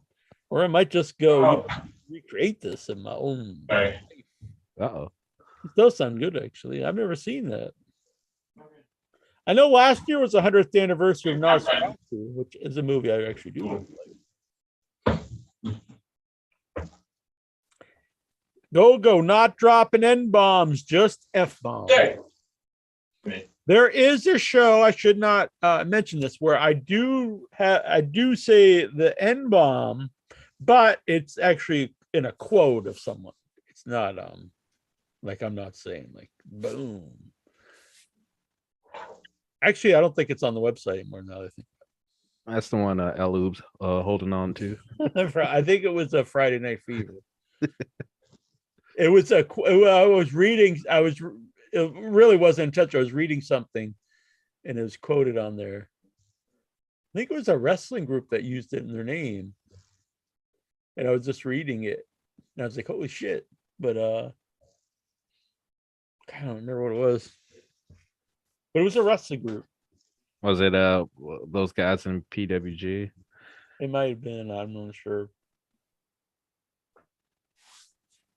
Because that's where what's that? People got Excalibur saying the N-word. Like, oh, he introduced this tag team that has it in the name. Right. It's like they told him to say it without. Yeah. That's like I'm really not like a big Joe Rogan guy, but when they were saying that about him, like it was totally stuff out of context, and it was him like reading stuff where they used the word. It wasn't like he was out there like you damn, whatever. Or maybe it wasn't. No, it probably wasn't. I'm sure. I mean, just like with the interview earlier with Keith Greenberg, he was saying sometimes they just take stuff completely out of context. Oh, yeah. It's just cancel culture. They just want you out. Mm-hmm. Yeah, and it's bad in a lot of ways because there's people that should like be called out on stuff, but then if you have a lot of stuff that is like out of context or not exactly, then it makes people think, oh, all these people are just saying a bunch of bullshit that isn't real. True, which is most likely the case, but because most people are cowards. Yeah, in general. I've been out in the open with this. I was accused of sexual harassment a few years ago, and part of the thing that was so bad about it is it makes people who who come out and say I was sexually harassed or whatever, it's like a slap in the face to those people because this was true. It was it's all on the Without Your Head website, actually. It was stuff that's completely really out of context, and it was like pictures and stuff that I didn't even send. They were I'll say her name, Heather Markham. She sent them to me, and she would take them pictures, screenshots of that, and post it. But it was stuff she sent to me, and so I remember when this happened. Like I didn't know what to do at the time. And I had a friend who in the movie business, like, don't say anything. Like, so I didn't for a while. And then like all this stuff, and everybody's like, well, everybody thinks I'm like this fucking, pervert or something. So, and I had all of it because I never met her. I just had all the conversations. And so like, well, this stuff's like out of context and stuff she said. So I did a show with Annabelle. And I posted just all the whole conversation. So if anyone's interested, you go and look on Without Your Head. But the point is, there are people who do lie, and so not all accusations are true. But then at the same time, you can't say just because someone is accused that it's untrue. So it's a weird world we live in. Yeah, I mean, it's really all just about people picking and choosing, Right. So, I mean, if you got solid proof that you didn't do it, then of course you didn't do it. So, it's up there. And then miraculously, she deleted everything after I posted all the actual conversations. But these things happen, unfortunately. Yeah. All right. Well, and she's done nothing since. How gets hard thinking of trying to cancel Jack Ogo 13. I don't think so. I was gonna say no. Honestly, all kidding aside, I would think Al had a good time through his tenure of the Headyverse, and I don't think he would want to do something like that. I wouldn't think so anyway. I think he would. He's a big troll and stuff, but I don't think he would ever go to that length to do anything like that. Yeah, usually trolls want to keep fucking with the person, so to get you going for good ain't really the plan. Yeah. Or would they look for old tweets that try to get people canceled? Or would they? Trust me, I know trolls. They want to keep fucking with you. Right. Or they have like just such like a ingrained like need to kill themselves, like kind of thing, like self-destruct mechanism. Like I like because I used to be a pretty hardcore troll in the early before In Your Head and the early days of In Your Head. And I kind of watched your old work. It was great for a long time, and I do miss talking to him back when you could just talk to him. Then he got very like beyond where you could beyond just like, yeah, you can be a troll here and on the show, but like you could still talk to someone like just as a conversation. And then it got to a point where you couldn't, and then it wasn't very funny. That's because you grew. Sometimes, of course, you can start out as a troll, but a lot of people grow over time. And yeah, I mean, when I was online 2000, and even when we started the show, I was in my 20s. And you're a much different person in your 20s. This is even a conversation I had with people because people say I'm woke now or whatever. But I mean, you change from your 20s into your mid 40s. Yeah, you get in lots of ways. You get older. So also, I used to assume a lot of stuff I said everyone knew was a joke, and now people don't really even get jokes. Like for most, everyone here does, and like the most part of people listen to the show. But I always found it weird that people would think, like, if I say like I keep midgets as pets or something, that people would. I would assume everyone knew that was a joke and just stupid. I wouldn't think like people think, oh, shit. Everything's face value now. Yeah, everything's a declarative statement of some kind. Yeah, I don't know. It's a weird world. It's a weird world here. Yeah, you're a brave man for even saying the J word. Yeah, right. Joke. Oh. I probably shouldn't have said the M word, actually. But let's face it, little people wrestling, that doesn't sound very fun. I was talking. It does kind of sound fun. There was like a bigoted guy at my work, and he was talking about the M word.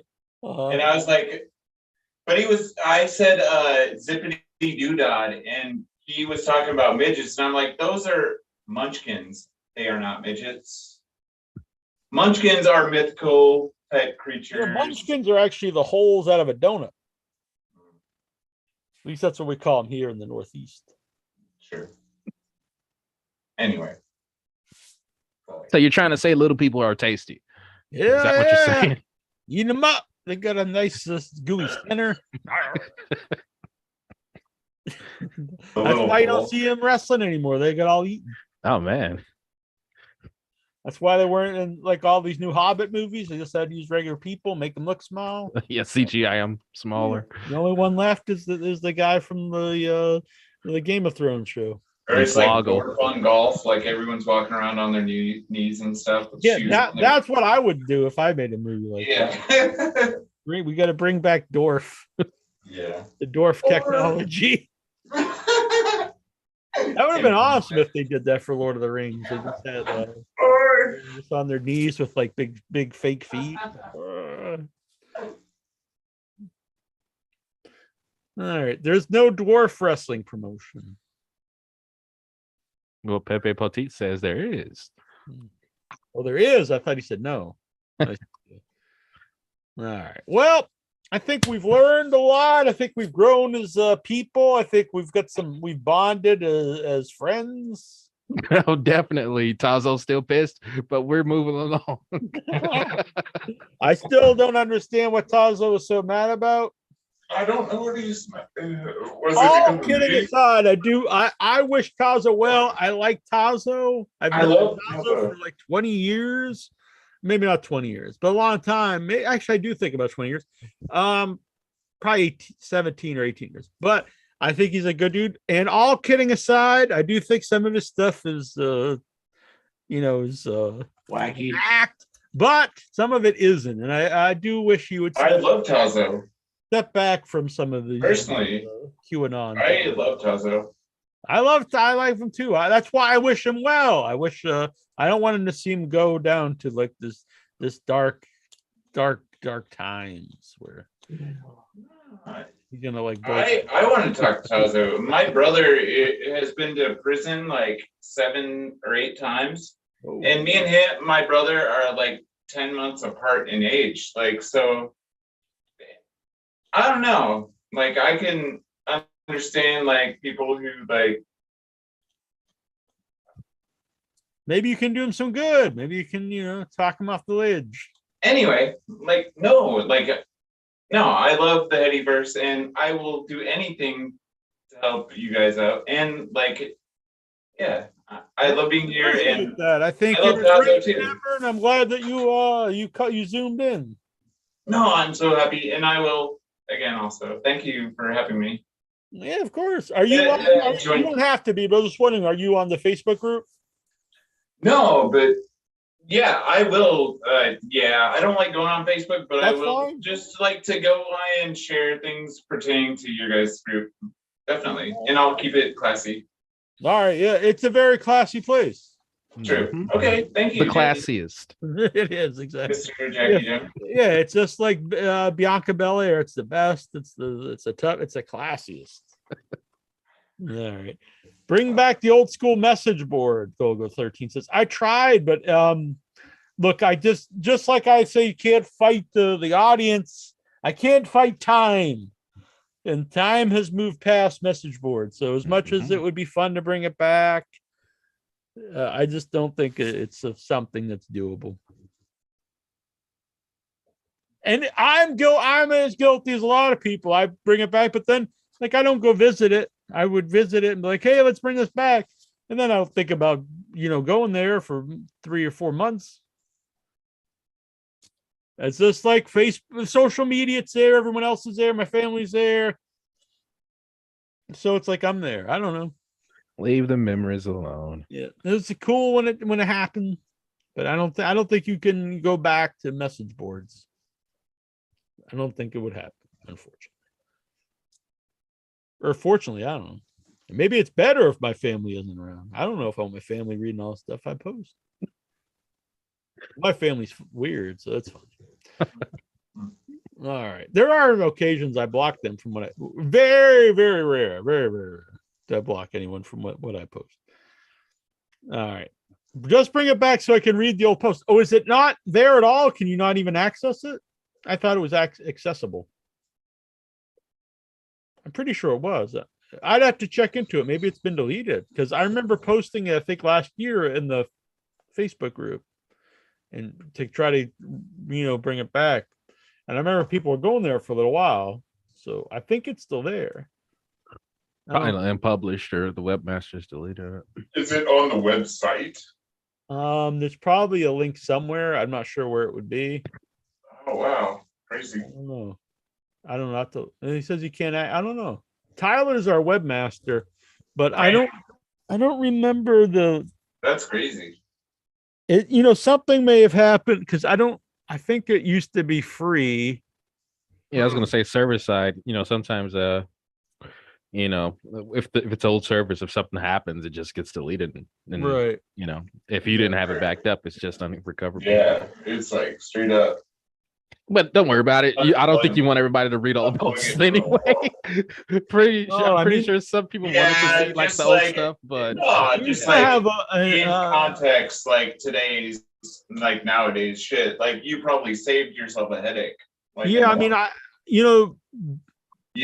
I might have updated because people who love you now, like remember it, but you don't have to have all the headache. There's even little things like the emoticons, so the smileys and sad face and stuff, and one of them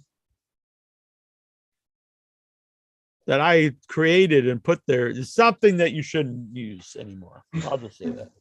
So initials are AH, and I thought it was a cool little smiley, but today it's probably frowned upon. Not that it was really looked upon favorably at that time, but I found it very funny that would be a smiley face. I mean, Alfred Hitchcock is a pretty funny person, but Alfred Hitchcock presents, but It's just like the outline, like the Exactly. And they say he was mean to some of the actors, so like it's frowned upon today. Yeah. They're like body shaming because he's fat, but Mm-hmm. yeah. what can you do? I said, Heil Hitchcock. What do I know? All right, so we'll get out of here and we will be back next week. Thanks everyone for watching. Yeah. Be careful what I do with my hands here. Good night. There you go. Good night.